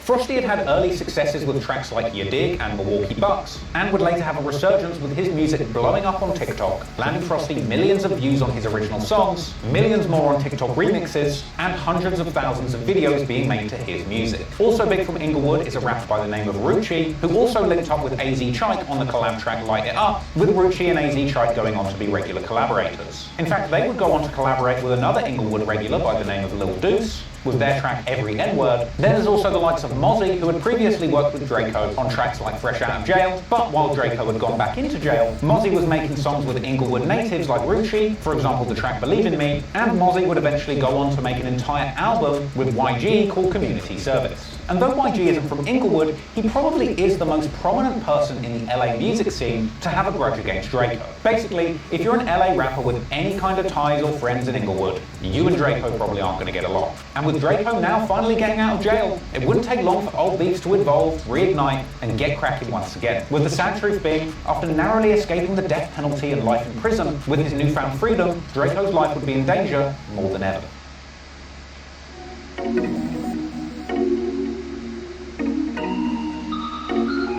Even while he was locked up, Drakeo didn't give up on his rap game aspirations. He continued dropping music recorded from a phone in jail, and his Thank You for Using GTL mixtape released in June 2020, nearly a year after Draco's acquittal on those murder charges. This was a mixtape which Pitchfork labeled as the best of Draco's career and the best prison rap album ever recorded. But those crackly verses recorded over a jailhouse phone could only satisfy fans for so long. And eventually the wait would finally be over as Drakeo the Ruler is released from prison on November the 5th, 2020. With Drakeo being seen celebrating with his family in the car driving home from jail. We will my nephew, he out. He went viral on that same fucking live. I'm not. His first day out. Well, I wasn't gonna get out. What happened? Yeah. A couple of days after his release on November the 7th, 2020, Drakeo goes on a big IG live rant getting 3 years of raw emotions off of his chest. He said that when he was facing the death penalty, no one in the LA scene stuck up for him because he was taking their shine. But now he's back, there is no way he's falling off again. Seen the police was doing me foul, bro. I was fighting a DP, bro. Didn't nobody open up their mouth to say nothing because of they hate for me, bro. That I was gonna take their shine, bro. And I still got out anyway, bitch. You sit here and watch my fucking wife go pillow talk on a nigga, and y'all can't stop nothing. You know why? Because nigga still gonna listen to my shit, you weird ass. All I'm gonna do is keep spending this money, nigga. And if y'all be speculating, watching my shit every day, my stacks don't get no smaller. They been getting larger, family. They gonna fall off, not me, buddy. I don't do that. I don't fall off, buddy. When I first got out, I came out with a bundle. I remember every call that wasn't accepted. Keep that same energy, you bitch ass. I'm the reason that I was able to feed they mother kids while I was in jail, but stealing my style and getting on off that shit, bitch. They didn't try to beat me so much, bro. They start having the attitude like they really me. I've been holding this shit in for 3 years, bro. These is weirdos, bro. How many out of all these that Nick seen out here, bro, that was rapping like a, doing all this shit, bro, did y'all see post me when I got out? All I'm gonna tell you, bitch ass rapper, stay out my way. Cause as soon as you think like, oh damn it, tape gonna fly out, I'm gonna drop another one. Then I'm gonna drop another one. I'm the realest rapper from LA, mother county. Name one rapper that was out here that beat some shit I beat. Please tell me. Favorite rapper nigga ain't never even been to jail for the shit I've been to jail for. Can't no LA rapper that's out here mainstream say he beat a murder, attempted murder, 5 attempted murder, and a DP. Drakeo was getting heated on this rant and even ended up comparing his case to Louisiana rap legend Lil Boosie's case, suggesting that Drakeo beat bigger charges. That Lil Boosie had one murder. I had a murder, 5 attempted murder, and a conspiracy. I got Lil Boosie beat. What's wrong with me? At a certain point, Drakeo begun to ponder whether or not his ops were snitches because they had guns in their videos but never seemed to go to jail. But if you want to be politicking on me, you probably would have told. Let's read about it. These have guns in their videos, these big rags and all that, bro. All that, the super gang members, got toolies all the time and all that. Why don't these ever come to jail? It's talent, that's why. These is talent, that's what it is. Just want it out the way, them dropping dimes, talking to the police. But more important than dunking on the ops was feeding the fans, who were much more interested in Drakeo returning to the booth than settling scores with old enemies. And Drakeo would eventually return to the music scene with a bang on the 9th of November 2020, releasing his first music video for the song Fights Don't Matter. A song all about shooting your ops 33 times, because fights don't matter when you can kill your enemy with a gun. The video landed over 150,000 views on its first day, at which point Drakeo knew that his rap career was back in full swing. And naturally, it didn't take long for his competitive streak to come out. Drakeo would go live again on November the 13th, dissing Frosty, saying he's not on Draco's level. Frosty is not on my level. He doesn't have no money. It's not on my level. Then, on November the 16th, 2020, Drakeo, fresh out of jail, appears for his first extended interview on the No Jumper podcast. It was good to see Drakeo free and speaking openly again, but it was abundantly clear just how much pain and suffering he'd been through during his incarceration. He told Adam that he was in solitary for around 18 months and was traumatized by the sound of the door locking behind him. But yeah, I was there for a long time. I was in the worst place you could be in there. Right. 2904, solitary confinement. Shit is crazy. What's it like being in there for months? Like, what does it do to your brain? I mean, it's just keep up mentally, psychologically, everything. Like, I don't know, it's hard. It'd be hard to like trust me. I'd be like, I don't know. I still kind of be like that. Like, I can't even hear a door close without me turning my head. Like. Drakeo would also have some choice words for his ops during this interview, saying everybody is mad that he's not still in jail and that they're scared of him. But you named names at a certain point. You were really making it clear that you didn't. Yeah, I don't care. Like, I'm out now, so right. they didn't stop nothing. I know they didn't want me to get out. Whatever. You feel like it's like that not only are you not getting support from other rappers in LA, but that they would rather see you. They would rather see me there because they know. Look what's going on now. The spotlight's on me. You ain't seen nobody post nothing. Ain't nobody drop no songs. Come on, bro. They know. This is what they didn't want. They're scared of me, bro. Weird. When asked about how he feels about people wanting to hurt him, he says he's not scared and that it's been 4 years now that they should get over it. What is your attitude on people who want to do something to you at this point out here in the streets? It's like it's been 4 years, bro. Get over it. Right? That's how I feel. But thankfully, Drakeo did end the interview with something sensible, saying he no longer wants to go around hanging out in the hood because nothing good could come of it. There ain't no reason for me to keep coming anyway. It's not nothing over there, but like, there's nothing over there but trouble. It was good news that Drakeo was out of jail, seemingly focused on staying out of trouble and moving forward positively. And of course, the most important thing when it comes to staying out of the streets is staying in the studio. And so, after spending a couple of years only able to release songs recorded over a prison phone, on the 1st of September 2020, Drakeo finally drops his latest mixtape, We Know the Truth, his first studio release since getting out of jail after beating those murder charges. The project had the track 20 Pieces, where Drakeo gleefully celebrates beating his charges whilst bragging of having a grand total of 20 chains around his neck, with Drakeo rapping the defiant lyric, "All 12 jurors not guilty, beat it," beginning Drakeo's ongoing trend of using lyrics in his songs to brag about having convinced all 12 jurors of his innocence at his trial. There wasn't a great deal of remorse or sensitivity on the project. Elsewhere on there, Drakeo raps about Randy mossing a body and feeling like John Gotti after beating the charges. Ultimately, this project was Drakeo's triumph from Return to the Game and his victory lap after beating the supposed body. And with these celebratory lyrics in mind, it's no surprise that Drakeo's enemies weren't really feeling this project. In response to Drakeo's new release, a post would begin to circulate on social media saying that Drakeo's music is banned from being played in the city of Inglewood. The post says that if you're caught playing Drakeo's music from your car in Inglewood, you're going to get pulled out of it like Grand Theft Auto. This post prompted defiant Drakeo fans to drive into the heart of Inglewood playing his music, something which Drakeo himself was eager to repost. But the issues didn't stop there. Drakeo's ops were ready to get at him on records too, and soon AZ Chike will drop his new diss track, Clear the Air, aka Welcome Home, aimed at Drakeo. The song was a lyrical warning shot to Drakeo where he disses the Stink Team, saying he doesn't rap anything like Drakeo, and acknowledging Drakeo dissing him in his IG lives. It was clear that Drakeo's return to the rap game wasn't going to please everyone, but he would continue pushing his career forward regardless. Spending much of December 2020 doing interviews to promote his new project, on the 5th Drakeo would appear on Vlad TV, retelling the insane story of his come-up and his time in jail. Then after that, on December the 9th, he did the Break Check podcast with Andrew Callahan, telling Andrew that he doesn't feel he gets a lot of love since he got out of jail. I didn't think it was going to be like this. Like, I thought it would be like more love from people. Apparently they feel like I'm going to take their spot. So a lot of people hating on me. That sucks, man. He also told Andrew that his time in jail made him never want to go back. Do you feel like it still affects you to this day, all the time you spent there? Yeah, for sure. Because I always think every day. I mean, it kind of helps me though, because every day I think like I never want to go back to jail. Like, I never want to go through this again.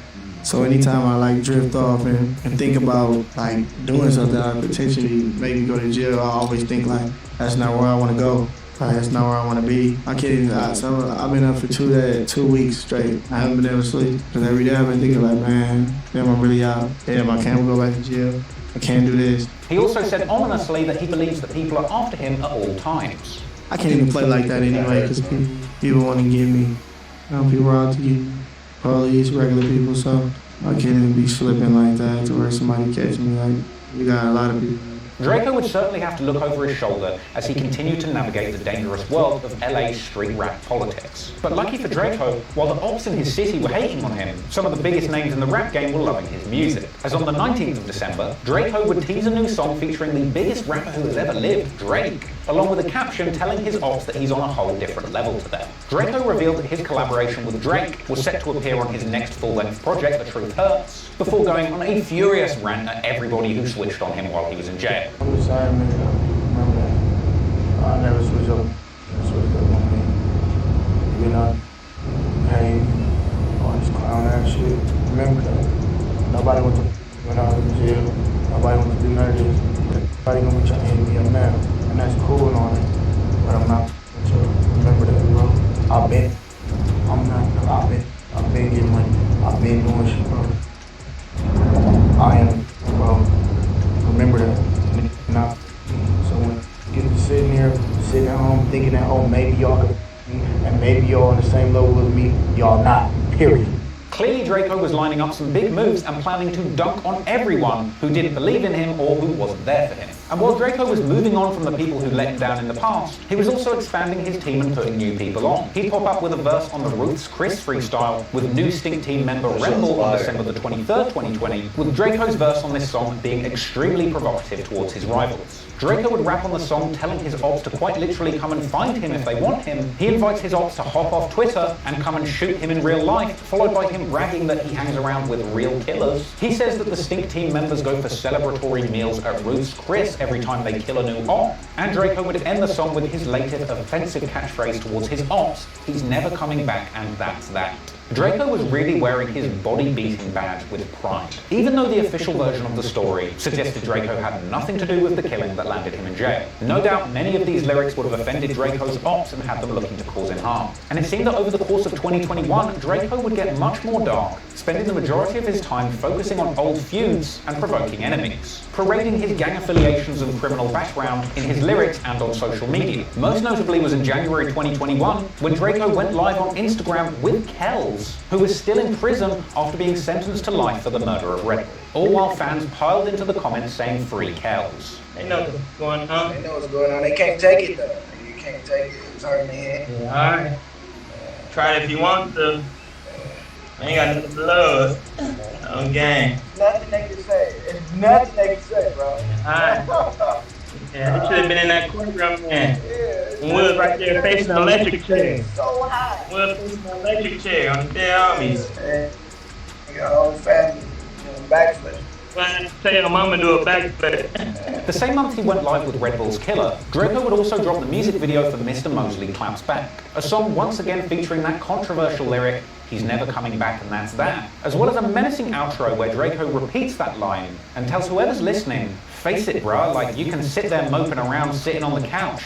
I know you're going through some shit though, but just face it bruh, like he's never coming back and that's that, you hear me? Drakeo was really doing the most to get a rise out of his ops. But that doesn't mean his enemies weren't pushing their musical careers forward either. Because around this time, other rappers with ties to Inglewood are making big moves too. Like Lil Deuce, who dropped his track Outside, a Tiny Young freestyle, in February 2021, which went on to rack up over 1 million views. That track coming along with a music video showcasing an army of people who Drakeo has issues with. Just over a week after that song dropped, on February the 11th, Drakeo would go live talking on his ops being fake and staying solid in prison.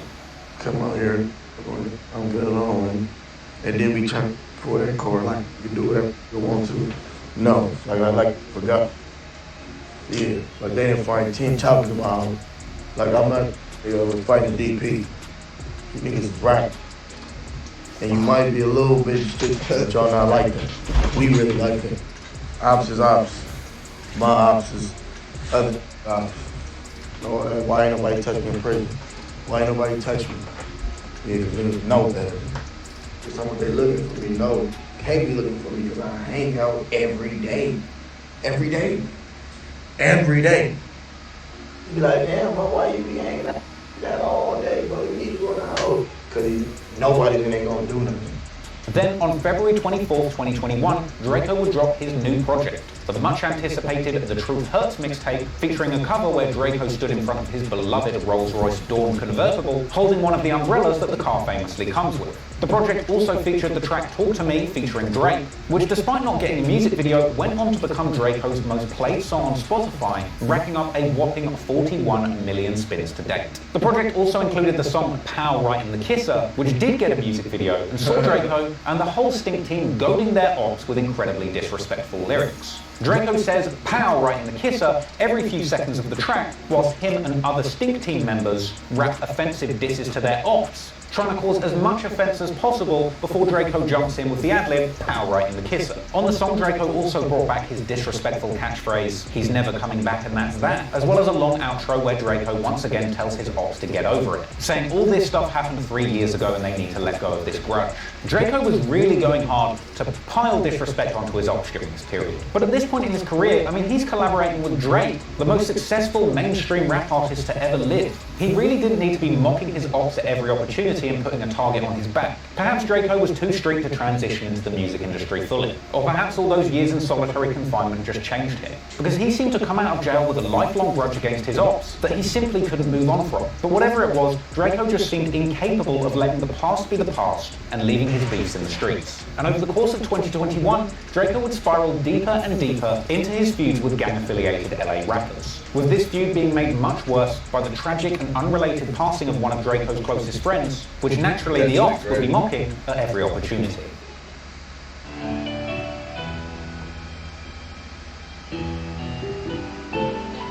On February the 16th, 2021, Stink Team rapper Ketchy the Great dies after being hit by a car in a freak accident on Pacific Coast Highway. Pacific Coast Highway in Pacific Palisades has reopened this morning after a deadly crash there. A person was fatally struck by a vehicle in the area of PCH and Porto Marina Way shortly before 11 o'clock last night. Sky 2 was over the investigation outside of the closed restaurant Sidewalk Cafe. One car involved in the crash drove off the road and onto the beach. The identity of the victim has not been released. Drakeo mourned the loss of his close friend and collaborator on Twitter, as did many other titans of the rap media game. But soon Drakeo would take to IG Live to make sure the world knew that Ketchy's death was an accident unrelated to the ongoing beef. You got hit by a car, bro. But you know how they don't get hit. No, that didn't happen, bro. That didn't happen, bro. It's on the news, bro. On the shit, bro. You got hit by a car about some pedestrians. Nah, you know they finna start though. Finna be popping it like doing something that didn't happen. You know how they do. You wanna claim bodies that they ain't do. And it seemed as if Drakeo was right, because soon after this, the likes of Lil Deuce was on Twitter celebrating Ketchy's death, even going as far as to drop his exact location for anybody looking for him after those tweets. Drakeo would clap back on Twitter, calling anybody disrespecting Ketchy a homophobic slur, as well as going on IG saying that anybody that's cool with Inglewood is a target for his team, even if they're not from LA. And you go hang with them, the people out of town, you getting chipped to straight up, all that playing shit. I just talked about this shit the other day, bro. Just talking about, I don't be tripping up, coming out here and doing niggas I don't give a where you from. I don't give a if you're from Alaska, none of that shit. With you getting chipped. I don't care where you from, Texas, any of that shit. You could be from the Bay, Sacramento. You come out here, you getting chipped. Despite the devastating death of Ketchy, Drakeo would go on to have a successful rollout that month of his Truth Hurts mixtape and his Drake collaboration. But things would heat up once again on March the 8th, 2021, when No Jumper released a new interview with YG, where he introduces members of his 400 record label. And during the interview, YG appeared to have a few choice words for Drakeo without naming him specifically, explaining that his crew don't do rap beefs, and saying that if they're in a street beef, it's for real, and his goons are really gonna get you. I'm not finna be going out there doing no rap this and shit, cause like, if it's smoke, it's really smoke with us. We ain't playing all that rap beef and all that shit. We not rap beefing, we really beefing. The homies gonna get you. This appeared to be a bold threat, and naturally, it didn't take Drakeo long to clap back. 3 days later, on March the 11th, 2021, Drakeo reacts to Adam 22 doing the YG interview by previewing a song on IG Live, with lyrics that say a rapper will get Swiss cheesed, i.e. shot, if he does one more thing, I assume referring to YG. Drakeo also goes on to post numerous IG stories referring to YG directly, reposting a story that YG put up, congratulating Bobby Schmurder for getting out of jail, with a caption saying people will congratulate somebody getting out of jail from out of town, but hate when somebody gets out of jail in their own city. Drakeo would then suggest that he wasn't the only person who'd realised this, then posting that he's happy that Bobby got out of jail, before absurdly suggesting that the Stink team had started a trend of people getting out of jail. Drakeo would then turn his attention back to YG. 1 second, y'all.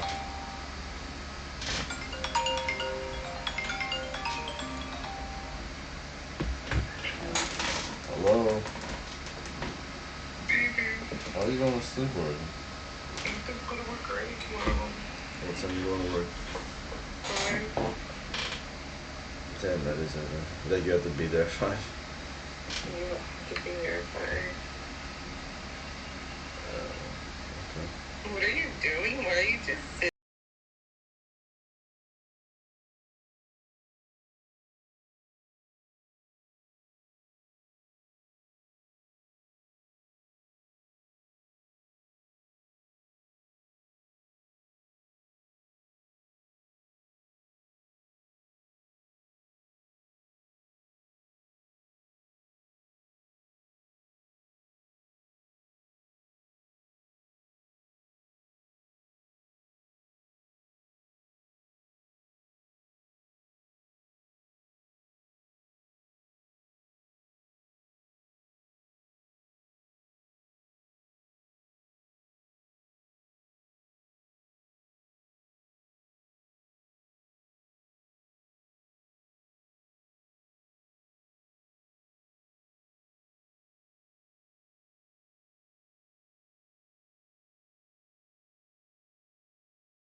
Girlfriends, right? Jeez.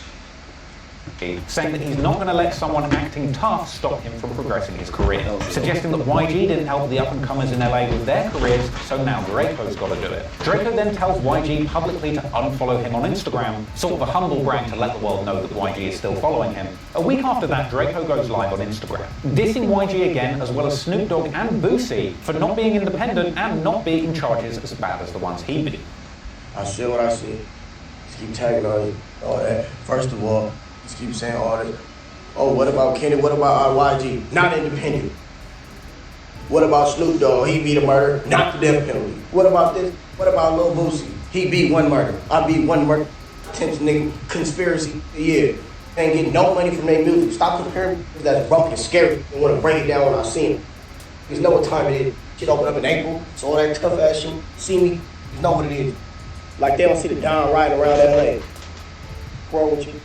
Clearly Draco was eager to disrespect his ops, but after the loss of his close friend Ketchy the Great, his enemies wanted to do the same thing right back to him. The following month, on April the 9th, 2021, Inglewood-affiliated rapper Ice Water Rock drops a Draco and Ketchy diss song called Ketchy Pack, a song primarily focused on mocking Ketchy the Great's death and showing utmost disrespect by driving over tomato ketchup packets in his lowrider and spilling ketchup on the ground. But while the ops were going low, Draco was going high, because a week after that incredibly disrespectful Ketchy diss song dropped, Draco went mainstream, with his feature on Saweetie's song Risky releasing, giving Draco the chance to showcase his talent to a much more mainstream pop audience. Sadly, Draco's style wasn't necessarily what the mainstream was looking for, with many commenters not entirely happy with Draco's performance on the track. But that didn't matter, because Draco was an independent artist, and the last thing he cared about was impressing a mainstream audience. And so 3 days after that, he would go on to drop a much more independent release, a collab album with his brother Ralphie the Plug titled A Cold Day in Hell. This included more disrespectful songs aimed at his ops like Just Retire, where he says, "I'm the reason that all your homies are dying. The only way I see us having it is my way.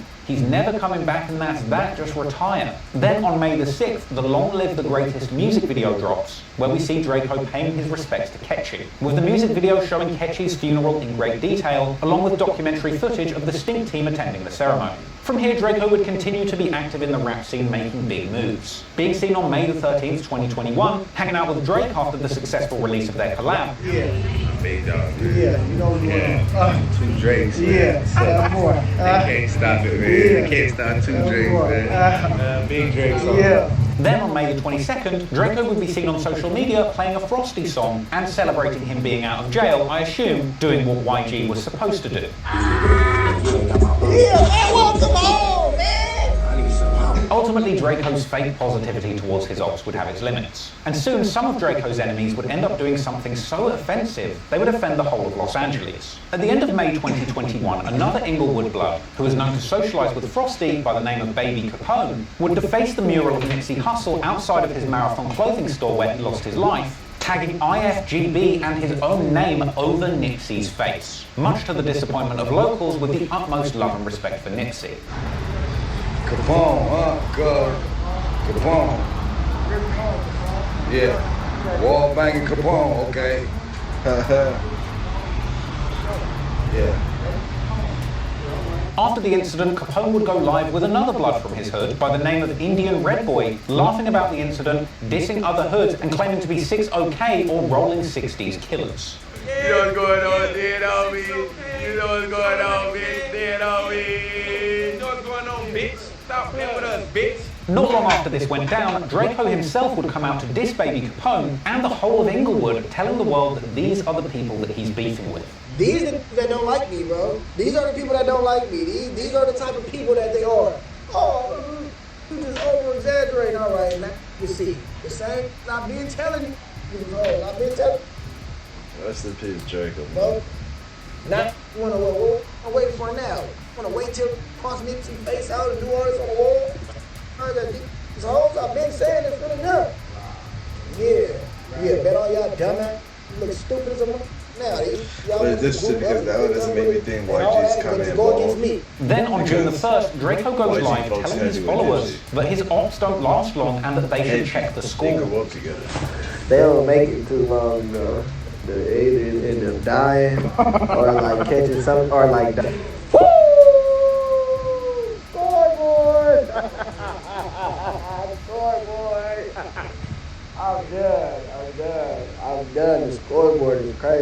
Drakeo clearly had the ops in Inglewood on his mind during this period. On June the 11th, he goes live on IG once again, this time with a pinned comment saying who wants to fight Drakeo from Inglewood, and during that live, Drakeo says he never lost a fight in jail, going on to say the Stinks beat up Inglewood in prison, even Red Bull specifically. Inglewood versus Stink Team, yeah, we know that no wins, dead homie, beating the shit off. Yeah, ask in the county jail, this rap shit on it, dead homie, yeah. County jail, no wins on none of the homies. Dead homie. Yeah, catch up, Mills, slap, hang up. My brother knocked J Bird out. Yeah, Wet, Red Bull, beat his ass. Talking about Seven Flame, beat his ass. Dead homie. Yeah, no wins. Oh, the rap cat. Asked him, bro, about fights in the county jail. No wins. Dead homies. I beat the shit out of Solo on the dead homie. No wins. Oh, none of them. Catch up. Beat the shit up. No good. Black eyes. Couldn't even open his eyes. Act that don't get along with it. They still bloods. Ask them the real stories. Them no wins on none of my homies. Drakeo goes on to say that he's even going to beat up his ops and their security at Rolling Loud, and that he loves fighting so much he doesn't need a gun. Let's see if you got all that tough shit when we do this Rolling Loud on the dead homies, because you just can't fight. We're going to beat the shit out. We come to jail. Y'all don't come to jail. Dead homie fighting is nothing. So we're gonna see when it's Rolling Loud and ain't no guns and all that. When we beating the shit out of y'all and y'all security. Why we even talking about fighting? Fighting is fun though. But nah, we ain't doing no fighting. Unless we getting paid. We can get paid. We can get paid off the fighting. I'll beat the ass with the AP on. Drakeo goes on to say that he will knock out AZ Chike, and that when his ops beat him, their OGs get so scared they have to warn everybody that the Stink Team might actually pull up to their hood and shoot people. Why he even comment on Ralphie shit on the dead homie? He gonna go to his nose fat too. Bro, he gonna go to Chike, bro. Chike, bro, he's gonna go to sleep the first 2 seconds. Dead homie. That's why he quiet when he popping that shit. He be in the background like, hey, bro, don't do that, bro. Don't really come over here and shoot one of them in the face. Despite being out of jail for months at this point, Drakeo still seemed obsessed with jailhouse politics. Going live again around 8 days later on June the 19th, alongside Ralphie, speaking publicly on fights that they had with Inglewood members whilst in jail. That guy in the ring with me left out bad. No care. Since I was like 11 years old, that guy in the ring with me left out bad. They don't like bringing up that part. Guy with J Bird, he was asleep. Oh yeah, went to sleep in the cell. He was digging all night, doing all them push-ups. Got up in the ring and said, ooh. Oh, what? Yeah, Red Bull. They don't like it to tell the stories how their homies got their ass beat. They got too many, all victorious victories. Beat the shit out of Solo. Drakeo then begins to tell everybody that AZ Chike apparently only joined the Bloods at age 25. Gangbang, you a bitch. Bitch. You don't want to tell this bitch you got put on at 25. A few days later, on June the 23rd, 2021, Drakeo goes live again, bragging about the assortment of cars that he brought when he got out of jail. You see how I came, as soon as we get out, Double R, Range Rover, S550. Stop playing with me. I'm not the one to play with. Just hated that I was in jail. The real is out of jail now. Y'all got some to compete with. He went on to taunt his ops, telling them that he's outside and that they shouldn't even think about pulling up on him. Outside, where you say I don't be at, I'm always outside. Who was that? They said outside. They like, man, that bitch ass on live right now. He think he's safe. We know where he at. Go pull up on him. Think about it. Clearly there was a lot of danger lurking in these LA streets, and it wouldn't be long until another person lost their life. Because on July the 8th, Indian Red Boy, the Blood who had been seen on IG Live with Capone after defacing Nipsey Hussle's mural, would be murdered in the most shocking way, being shot dead whilst on IG Live with Capone himself, quite literally being shot up on camera and dying in front of all of his followers. That footage is still circulating, but is far too violent to show you on YouTube. The war playing out on LA streets was a dangerous game, but thankfully, in between the death, disses and destruction, Drakeo was still finding the time to drop off fire music. His next album, Ain't That the Truth, will drop on July the 23rd. The project containing possibly my favourite Drakeo song, Flu Flammer Op, a certified banger that has Drakeo at his best, came with a music video that dropped later that month, where Drakeo once again showed off his beloved Rolls-Royce Dawn extensively. And on that song, Ralphie the Plug has some eyebrow-raising lyrics, seeming to take responsibility for Red Bull's murder, where he says, "Another one dead if you put your hands on this jewelry. All 12 said not guilty, you heard the jury." Drakeo would also appear to reference Indian Red Boy's graphic murder on IG Live in lyrics from the mixtape's opening track, Just Dance, where Drakeo raps, "Since they like Instagram so much they gon' die on it, 223 shells rocking in his head while he live streaming."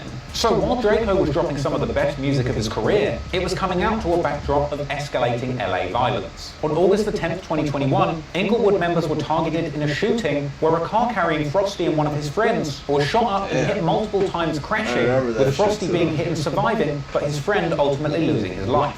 Well, more breaking news at this hour, this time in Inglewood, where police are investigating a double shooting. There was a shooting here. 2 people sent to the hospital in critical condition off to a local trauma center. And you see this car that crashed. Looks like it's involved in the crash. It's unclear if the people inside were shot or if that's a suspect vehicle. We don't have any information about a suspect being in custody, but 2 people had to be transported to the hospital. Pretty serious shooting here with La Brea shut down. Frosty would even go live following the shooting, still wearing all of his chains and continuing to gangbang on camera from the back of the ambulance. I saw this too. I saw this too. Ah! Yeah, it's from the dead homies. I know what's going on. I feel like El Chapo, bitch, I'm flaming. New music coming soon. Watch out for that. Go follow me on Snowgirl TV. Oh, I can't feel nothing in my arm. I'm ready to get tatted. Dead homie, my whole shit numb.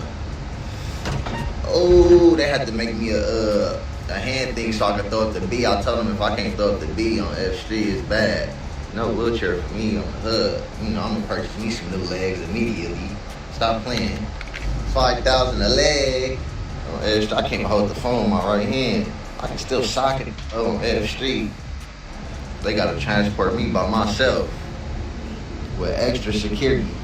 Yeah, on F Street, my dingling still work. I don't flame me.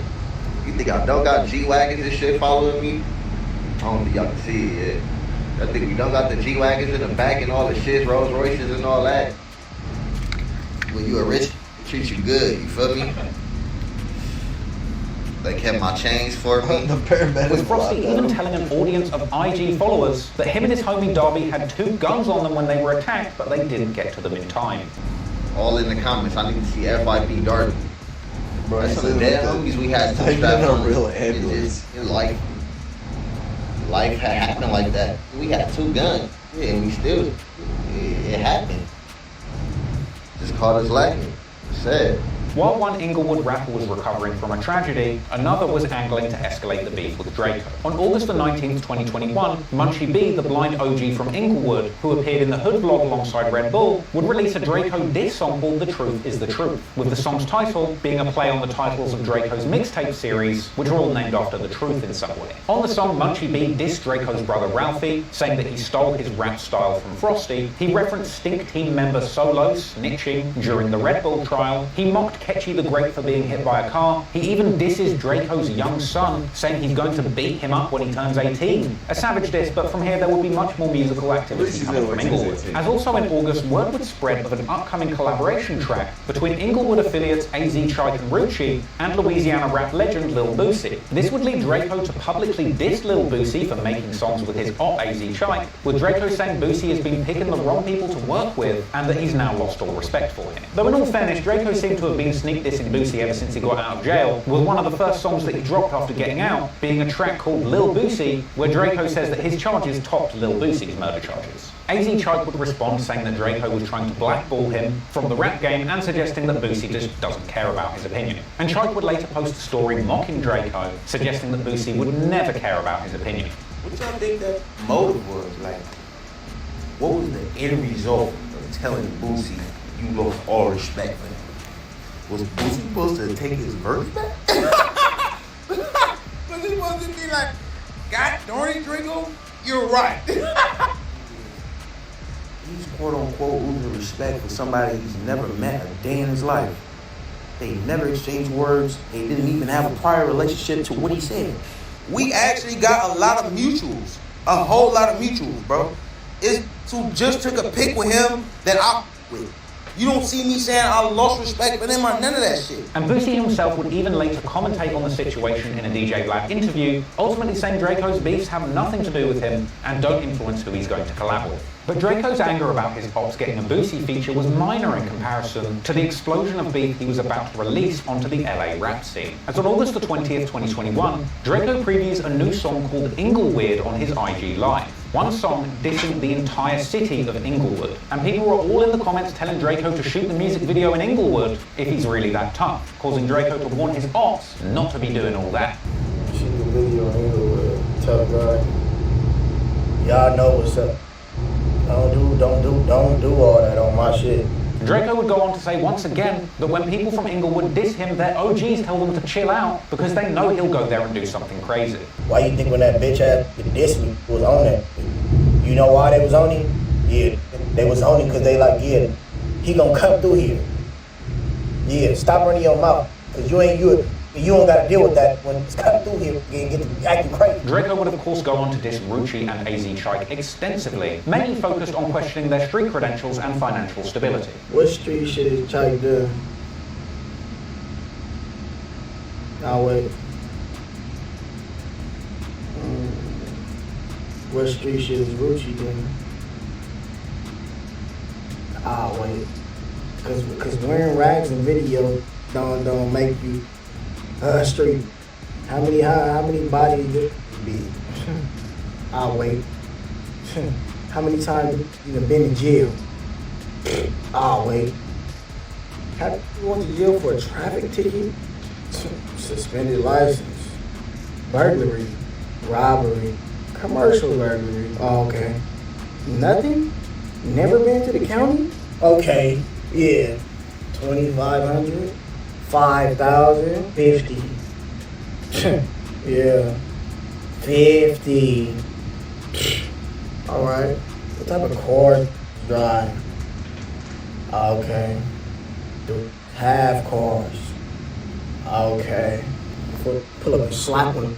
You know what I'll really be on. That very same day, Drakeo goes live again, dissing his ops, saying they never went to jail like him, and saying again that they're too broke to have cars. Did to make a song about the homie getting hit by cars and all type of shit, bro. Y'all didn't do that. And a week later, on the 7th of September, Drakeo premieres the full-blown music video to his scathing diss track, Ingleweird.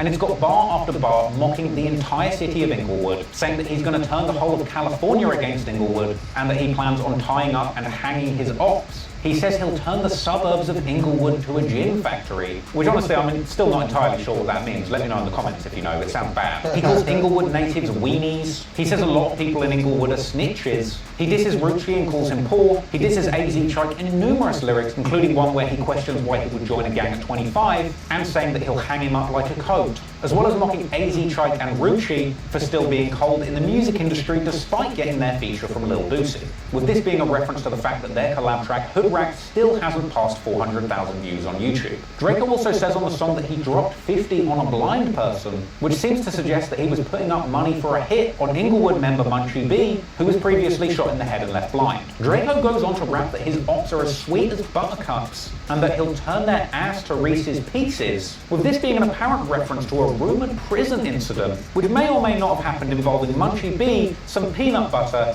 and some pretty unpleasant things that I just don't even want to get into here. Drakeo ends the track with one final bab. He calls Inglewood natives weenies. He says a lot of people in Inglewood are snitches. He disses Rucci and calls him poor. He disses AZ Chike in numerous lyrics, including one where he questions why he would join a gang at 25, and saying that he'll hang him up like a coat, as well as mocking AZ Chike and Rucci for still being cold in the music industry despite getting their feature from Lil Boosie, with this being a reference to the fact that their collab track Hood Rat still hasn't passed 400,000 views on YouTube. Drakeo also says on the song that he dropped 50 on a blind person, which seems to suggest that he was putting up money for a hit on Inglewood member Munchie B, who was previously shot in the head and left blind. Drakeo goes on to rap that his ops are as sweet as buttercups, and that he'll turn their ass to Reese's Pieces, with this being an apparent reference to a rumoured prison incident, which may or may not have happened in...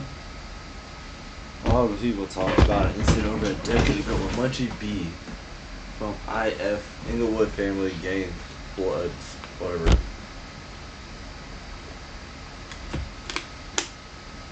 Inglewood family game, but beat up and had peanut butter lodged into his rear end by members.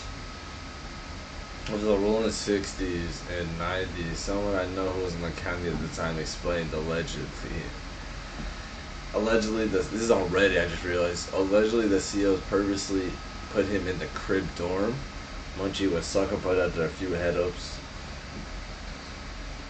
with neighborhoods and knocked with a few head. Is that neighborhoods? What is that NHs? I don't even know. And knocked out. They dragged him into a different part of the bathroom since he brought items from a commissary, snuck into a broom, violated his rectum. Some swimmers say he was raped, but from all I heard, he was urinated on and had peanut butter stuffed up his rear with a broomstick. This caused an all-out riot. It is alleged that Munchie is responsible for between 4 to 10 NH neighborhood crip casualties. I think, what is NH? What the fuck is that, man? I don't know, but it has to be because they codenamed him the other fucking Inglewood one. Crips, neighborhood Crips.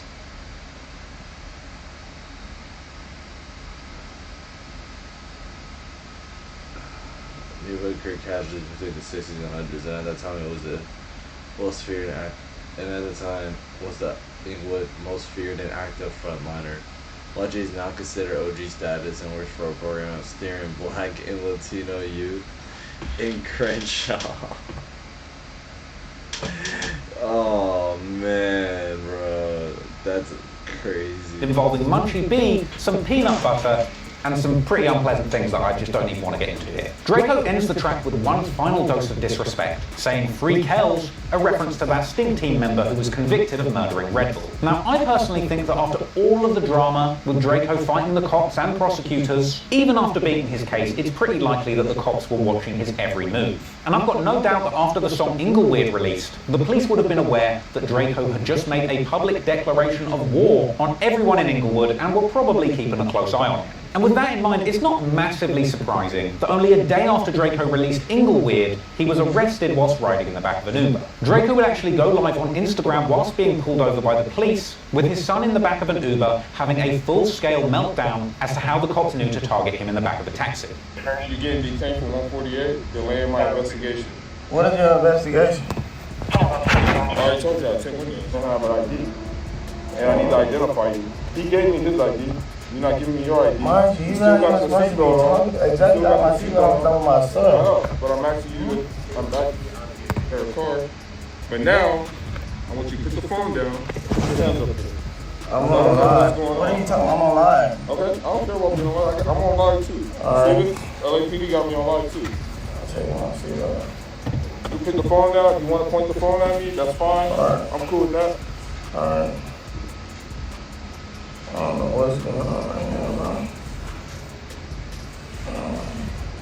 This is crazy. I got to the Uber, bro, to pick up my son, bro. Literally. 591. Have all units respond. My son is in the car, bro. This is crazy, bro. My son is in the car, bro. This is crazy, bro. I'm asking you not to go in your pocket. I'm putting my phone in my pocket, bro. I don't want you to go in your pocket. What are y'all on, bro? I'm not yelling. Like you asked the Uber driver, bro. Like, what? I asked you for your ID. What's going on right now, bro? I'm gonna ask for a backup. You want to give me your ID. And then I asked you to step out of the car. You told me no. I didn't tell you, no. I said, what am I stepping out the car for? Because we have the right to put you out of the car. You didn't have an ID? At first, you didn't have an ID? I just noticed it behind my shit. At first, you allegedly didn't have an ID, so I want to identify you. This shit is crazy, bro. This shit is crazy. What's going on? So I'm telling you right now, you're the one who's escalating this, and you're the one who's stating you have your kid in the car. I didn't want to do this. You seen that, bro, but you seen it. It was behind me, bro. Your kid in the car or not? Talking about, bro. What's going on? So this is where we're going to be at right now. My supervisor here, I'm going to tell you, my supervisor here, and then we got a couple more units in here. we're gonna ask you one more time to step out, and if you say no, then we're gonna do what we gotta do to get you. It's crazy, and then I'm bro. gonna take you out, and then I'm gonna take you to jail. What the is going on, bro? So what? Why are y'all putting me? What did I do for y'all? Y'all putting me over an Uber driver, bro? What is going on? What is the? Bro, what are you talking about? Makes you think, it's like, what if you just had something on you? Bro, what and you the just fuck? get pulled over by an Uber driver? That's crazy. You'd be like, you would think that'd be the safest thing, but nope. What are we doing, bro? Why? What is going on, though? Exactly, bro. Why are y'all pulling me over? He said that he pulled him over for 10 windows. This is an Uber driver, bro. This has nothing to do with what is he talking about? Exactly.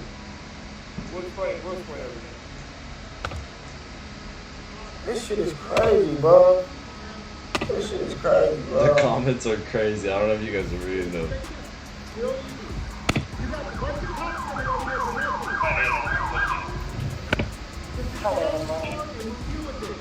What are we dealing with, bro? What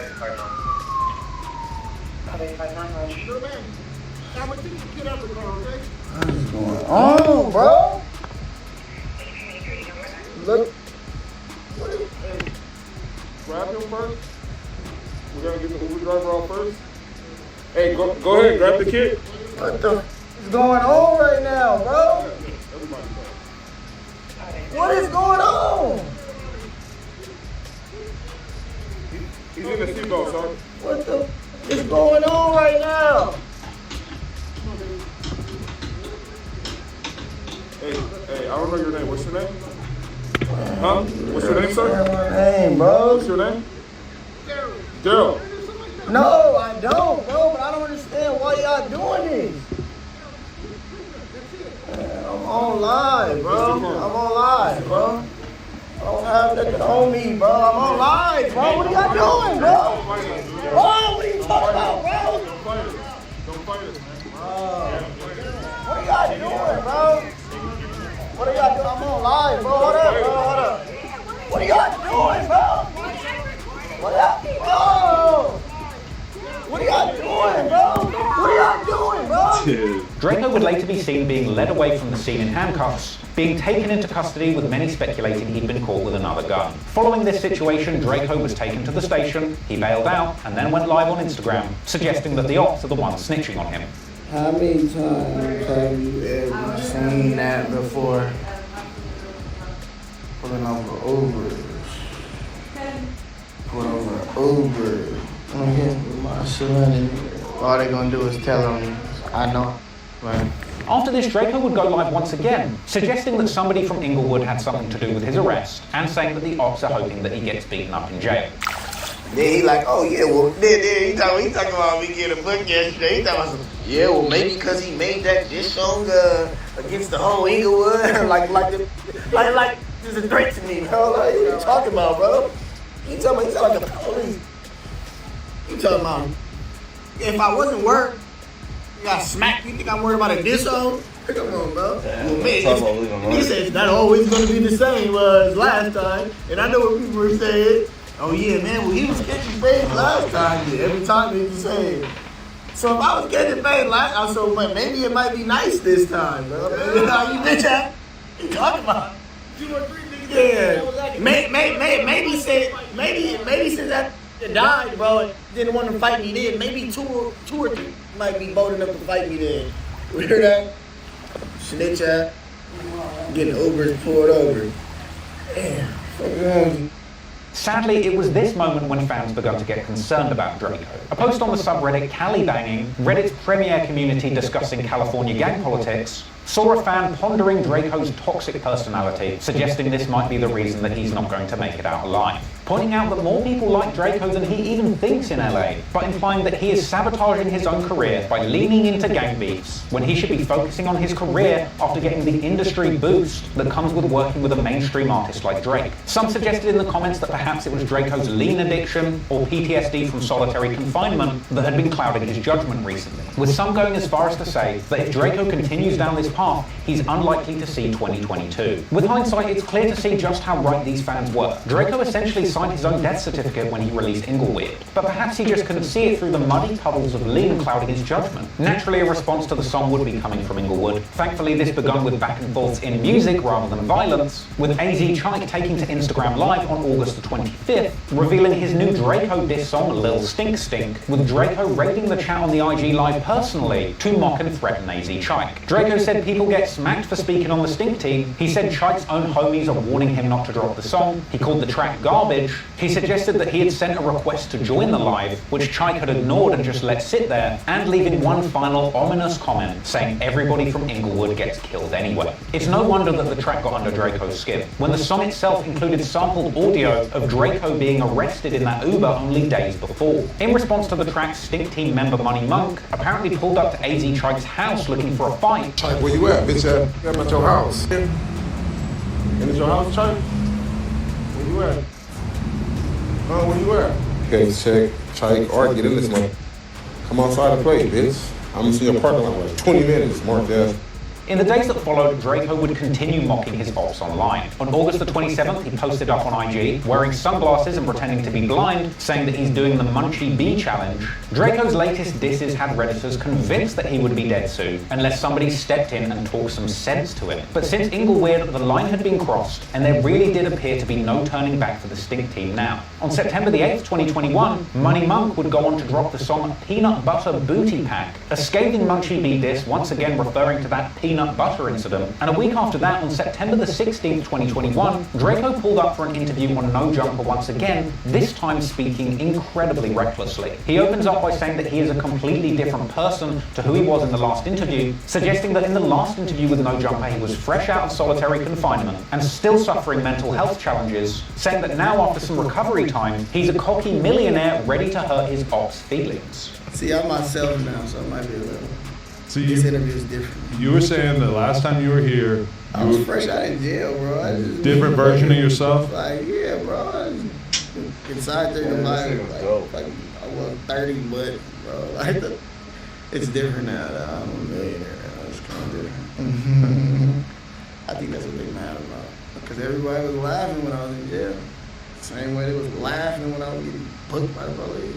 In the interview, Drakeo would also reveal that he was once again booked for possession of a firearm by a felon after being arrested in that Uber. But they didn't press any charges on you or anything? No, yeah, it said... oh, wait, they said they're going to go. Felon with a firearm or something.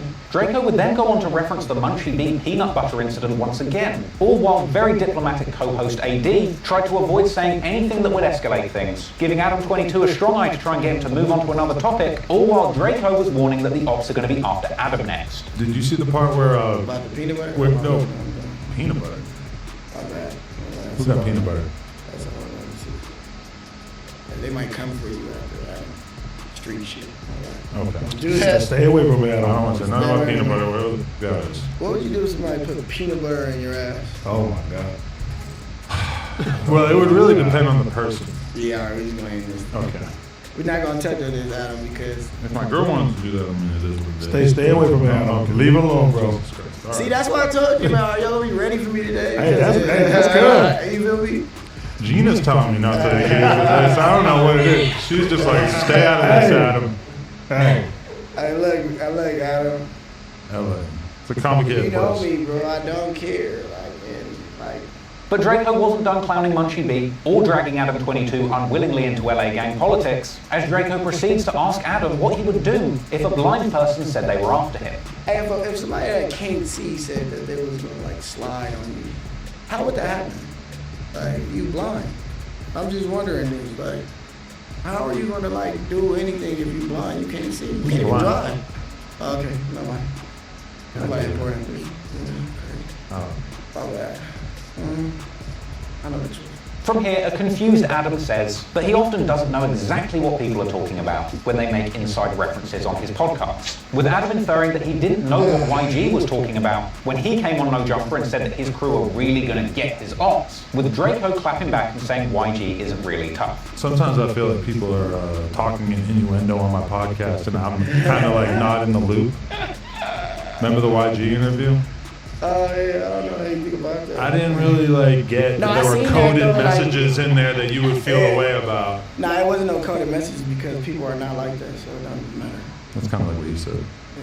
Naturally, the conversation would eventually turn to Inglewood, with a newly cocky Drakeo the Ruler leaving nothing off the table. He started by saying that he has enemies that don't gangbang, but represent Inglewood and are united in hating him, ultimately saying that he will never resolve his issues with Inglewood. That don't gangbang, bang Inglewood like it's a gang. Like Inglewood, and if you beef with anything over here, we're gonna have each other back. Well, I hope all that shit gets resolved. Never. And Drakeo goes on to say that his ops aren't really killers, saying they don't own guns and their threats against him are not valid. Do not be like that, I'm telling you, because we be laughing and joking about the situation. Mom, be like, I'm gonna kill you. Like, you don't even own a gun. And finally, Drakeo would end the interview by saying, "Free Kells." You got any last words? Yeah. Free kills. Once again, not all of Draco's fans were pleased at his latest appearance. Redditors on Cali Banging would come out to say they were annoyed at what they described as Draco's arrogant street god persona, with some pointing out that his ego had gotten out of control and saying that he finally got a second chance at life, being his case, and yet now he's deciding to go straight back into the dark depths of LA gang politics. These are statements that would echo earlier concerns from Draco's fans that his destructive and confrontational attitude would end in tragedy. But at this point, the wheels were in motion, and Draco's path into one of the most dangerous situations that the gang lifestyle has to offer would now be unstoppable. A few days after his No Jumper appearance on September the 19th, 2021, Drakeo would speak again in an IG story, saying that the Bloods actually like him apart from the ones in Inglewood. I'm blessed. Northern Cali Bloods. Let me scratch that. South Central Bloods. Compton Bloods, Pasadena Bloods, Yale Bloods, Bakersfield Bloods, Northern Cali Bloods, Stockton Bloods, Sacramento Bloods. Just one group of individuals who don't like me. Crazy, ain't it? And a few days after that, on September the 22nd, Munchie B drops another diss track called Last Lap, dissing both Drakeo and Nipsey Hussle, whose mural was vandalized by Capone. Eventually, more of Draco's enemies would come out to dispute things he'd said. AZ Trike addressed Drakeo claiming that he joined the gang at 25 in an Innovators interview. What can I gain from joining a gang at 25 that I already got right now? Trike would go on to say that Drakeo has issues with his homies, not him, but it wouldn't be realistic to be cool with Drakeo, considering the history with Inglewood. That is some problems he got going on with the homies. They got nothing to do with me, and that's why he mad, because I put him and I'm loyal. In conclusion, Trike would say that he believes that Drakeo is simply hating on them. It ain't no beef. It's a bitch, and he be hating. Like, it's weird. The day after that dropped, Drakeo would continue putting his pressure on Inglewood, posting a document purporting to be proof that Frosty had snitched. Then on October the 14th, 2021, Rucci and AZ Trike pull up to No Jumper for their own interview, with Rucci mocking Drakeo for making the song Ingleweird, a song all about dissing AZ Trike, when Trike isn't actually from Inglewood originally. The song called Ingleweird is about him. He not from Inglewood. They would go on to say that everybody in the Stink team sucks at rapping, apart from Ketchy and Drakeo, who they say is hanging on by a thread. It ain't rapping because he can't rap. Well, there's only one over there that can rap. And he hanging on by a string. Who over there? Little fat boy, little fat girl, he's straight. Like, you know what I'm saying? He do his thing time to time. The only other over there that was really greasy, very talented, like, really some shit, RP was catchy. Trike also appeared in a bootleg Kev interview, saying Drakeo is simply mad that him and Rucci's careers heated up, and saying that he's only mad because they turned him down for a feature whilst he was still in jail. What the hell happened with Drakeo the Ruler? Because don't you guys have mutual people involved in each of y'all situations? So where did things go left? He don't like that we hot. When he was in jail, though, he wanted on there, though. I told him no, because I Inglewood. That was it. Rucci went on to say that his entire hood didn't get on with Drakeo. My city, I'm from Inglewood, we don't get along, bro, as a whole, you know what I'm saying? So, you just doing that because you think nice, and only being loyal, bro. Right. Feel me? But nah, we just they keep hating and keep saying something about it, so it's like we gotta give them a little attention. Ultimately claiming not to be happy about the Inglewood song and saying it sucks. What'd you think of it, like as a song? That shit was not tight. Yeah. It could have been better. Yeah, I felt the beat was hard. You know, it didn't sound threatening. Like, man. At this point, a whole lot of tension had brewed between the Stink team and Inglewood, and it really was just a matter of time until the two groups bumped into each other and things boiled over. But for now, Drakeo and the Stink team would be more focused on music and money, spending time performing on their Long Live the Great tour, dedicated to the memory of Ketchy the Great through September and October, with Drakeo eventually playing a big December 12th show on the bill for LA's Rolling Loud Festival. This was a big opportunity for Drakeo to perform in front of a crowd of tens of thousands of fans. It must have been an enormous moment for Drakeo's career, to have beaten the death penalty in a life sentence, getting out and overcoming the trauma of years in solitary confinement, and building up your rap career to the point where you've got thousands of adoring fans screaming his lyrics at the top of their lungs. Getting to this point was an incredible achievement for Drakeo that's nothing short of amazing. But the sad fact is, this show would be the last one that Drakeo would ever play.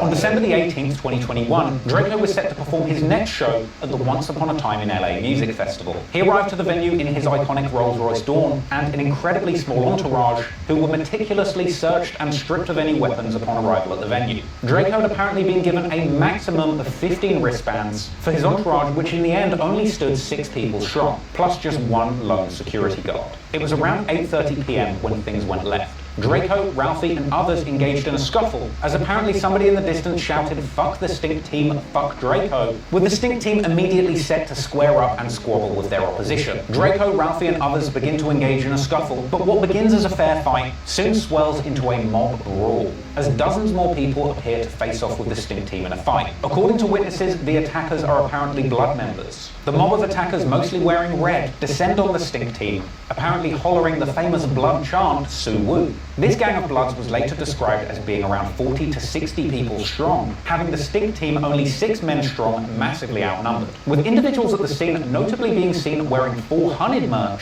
the record and clothing label of blood rapper YG, who had allegedly arrived at the venue with his entourage shortly before this scuffle broke out. Footage of the altercation would later surface online, which despite being very chaotic, if slowed down and observed carefully, does appear to show the moment when Drakeo the Ruler is stabbed. These clips are far too violent to show you on YouTube, but if you want to see a full frame-by-frame breakdown of what happened in the footage, you can see that on my Patreon. Slow-motion footage circulating after the incident breaks down this short 20 seconds of fight footage in excruciating detail. Before the stabbing takes place, you can actually see somebody in a black ski mask being handed an object that looks like a knife. As the fight goes on, Drakeo's outnumbered crew are rushed back by the mob of bloods and separated from Drakeo. At this point, the individual who was earlier handed an object appears to swing a knife at Drakeo, with Drakeo putting out an open hand to block the blade. His use of an open palm to protect himself is notable because it suggests that he could see a blade coming towards him rather than a fist, which would have elicited a closed knuckle guard. From here, the camera pans to the right, and we don't see Drakeo being stabbed directly. However, from the audio, it appears as if somebody is shouting he has a knife, as we see what appears to be Stink team members fleeing through a nearby gate. As they run, it sounds like somebody says, "We got him," perhaps a sign that the fatal stab to Drakeo's neck had just been administered. And while nothing more of this large rumble is seen in the clip, later more footage would emerge, seeming to show Drakeo the Ruler receiving medical attention as he lays on the ground bleeding from his neck.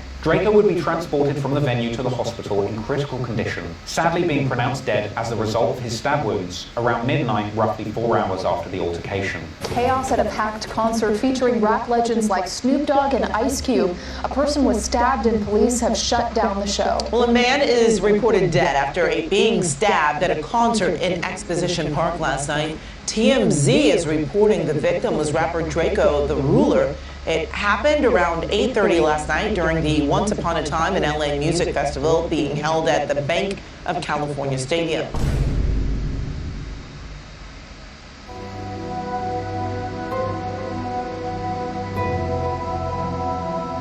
Drakeo's family and friends were left heartbroken after his tragic passing, as were the wider hip-hop community. The godfather of LA rap Snoop Dogg mourned the city's loss and described leaving the festival grounds as soon as he heard what had happened to Drakeo, choosing not to perform. Tory Lanez would come out to say that there will never be another artist like Drakeo, and Drake would remember how Drakeo had always lifted up his spirit with his energy. Drakeo's brother Ralphie would share an eerie story of his own, saying only 2 days ago, Drakeo had rapped a lyric about God saving a bed for him because he's coming soon. Meanwhile, despite being upset, many of Drakeo's fans over on Reddit's Cali Banging were hardly surprised at his passing, with one commenter saying that Drakeo had been manifesting his own death with his own behaviour ever since he'd gotten out of jail, suggesting that drug use, ego and untreated PTSD, combined with a never-ending tendency to provoke his ops, and keeping nothing but yes men around him, ultimately meant that Drakeo's death was inevitable. But while Drakeo's friends and fans were mourning, looking for answers, Drakeo's ops would naturally be celebrating on social media. Many were turning his provocative lyrics and catchphrases against him, posting pictures of Drakeo with captions like, "He's never coming back and that's that," as well as mocking members of the Stink team for running off on Drakeo and not shooting back. Of course, Drakeo's top op, Munchie B, tweeted for Drakeo to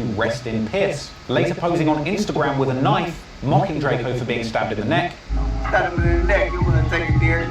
And Munchie B would go on to remix Drakeo's Ingleweird, combining his diss song with footage of Drakeo dying, and going on to put up a story pointing out that both Drakeo and Nipsey Hussle both spoke on his name in a disrespectful manner and both died slowly. It's no wonder that Munchie B was happy about Drakeo's passing, considering his close friendship with Red Bull, and just how disrespectful Drakeo had been to Munchie in some of his songs. Sadly for Drakeo, the man who famously rapped that fights don't matter, would end up outnumbered and unarmed in a fight that would ultimately take his life. It's a sad ending that I wouldn't wish on my worst enemy. And while fans all over LA and the world mourn the loss of an incredible artist, that sadness would pale in comparison to what Drakeo's family were going through at the time. Drakeo's mother vowed to sue Live Nation, citing negligence from the venue and lax security measures from staff, explaining in an interview with Rolling Stone that a large number of people arrived at the venue at the same time as YG, whilst Drakeo and Ralphie were rolling with a very small crew. She said that 40 to 60 people jumped the Stink team in a matter of seconds, leaving Ralphie overwhelmed and unable to protect Drakeo, who was left stabbed, ultimately concluding that while it was the killer that had the ill intention to take Drakeo's life, Drakeo's mother believes that the festival organisers should bear some responsibility for what happened backstage at their event, suggesting that she was pushing ahead with a lawsuit against Live Nation. Live Nation may very well bear some of the blame regarding the circumstances that caused Drakeo to lose his life that day. But ultimately, the true responsibility lies with the killer who swung the knife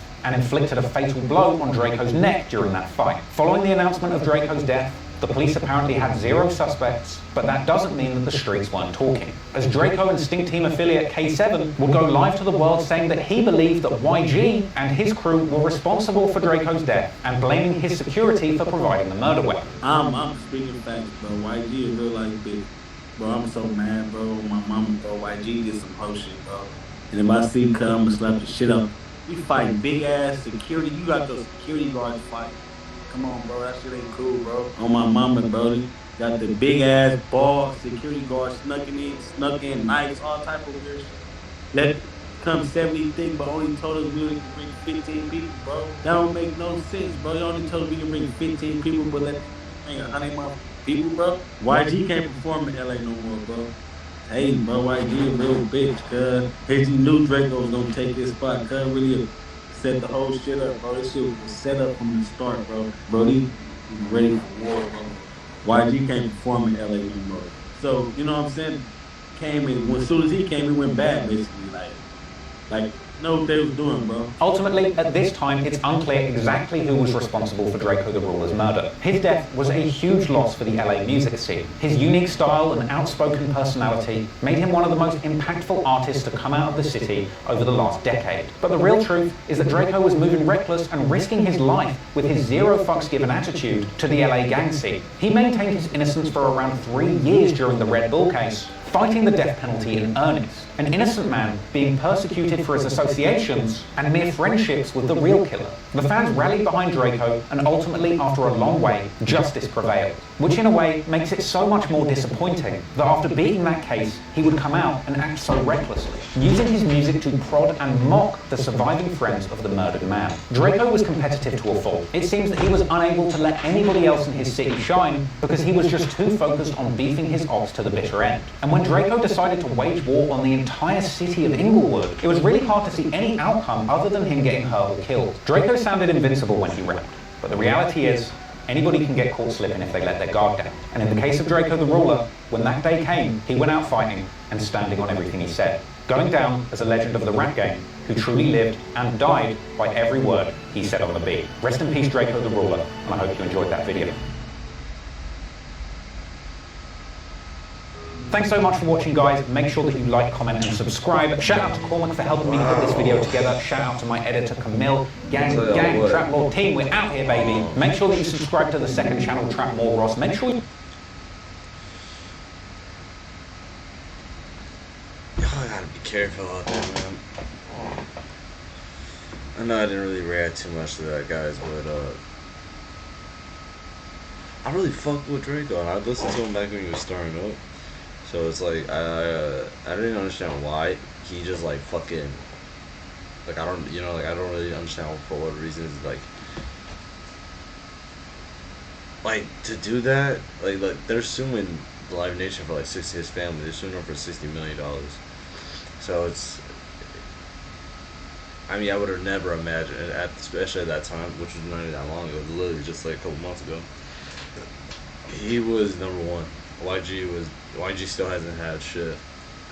Drakeo is still popping. Drakeo's probably, it's gonna be like a Young Dolph thing where it's like he's kind of just like a legend now. No one's gonna probably take his place. But damn, that shit still has me fucked up, man.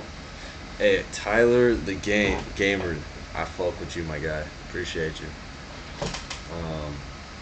Everybody else that's watching this, please follow Tyler. Hit up the followers, you know. Like I said, I know there was not a lot of reactions to this one, but goddamn, I'll be on tomorrow. I'll see you guys tomorrow, and I'll find something better. How about that? And I was gonna play Xbox, so for some reason Xbox was tripping. I'm trying to see what I can do about that, but yeah.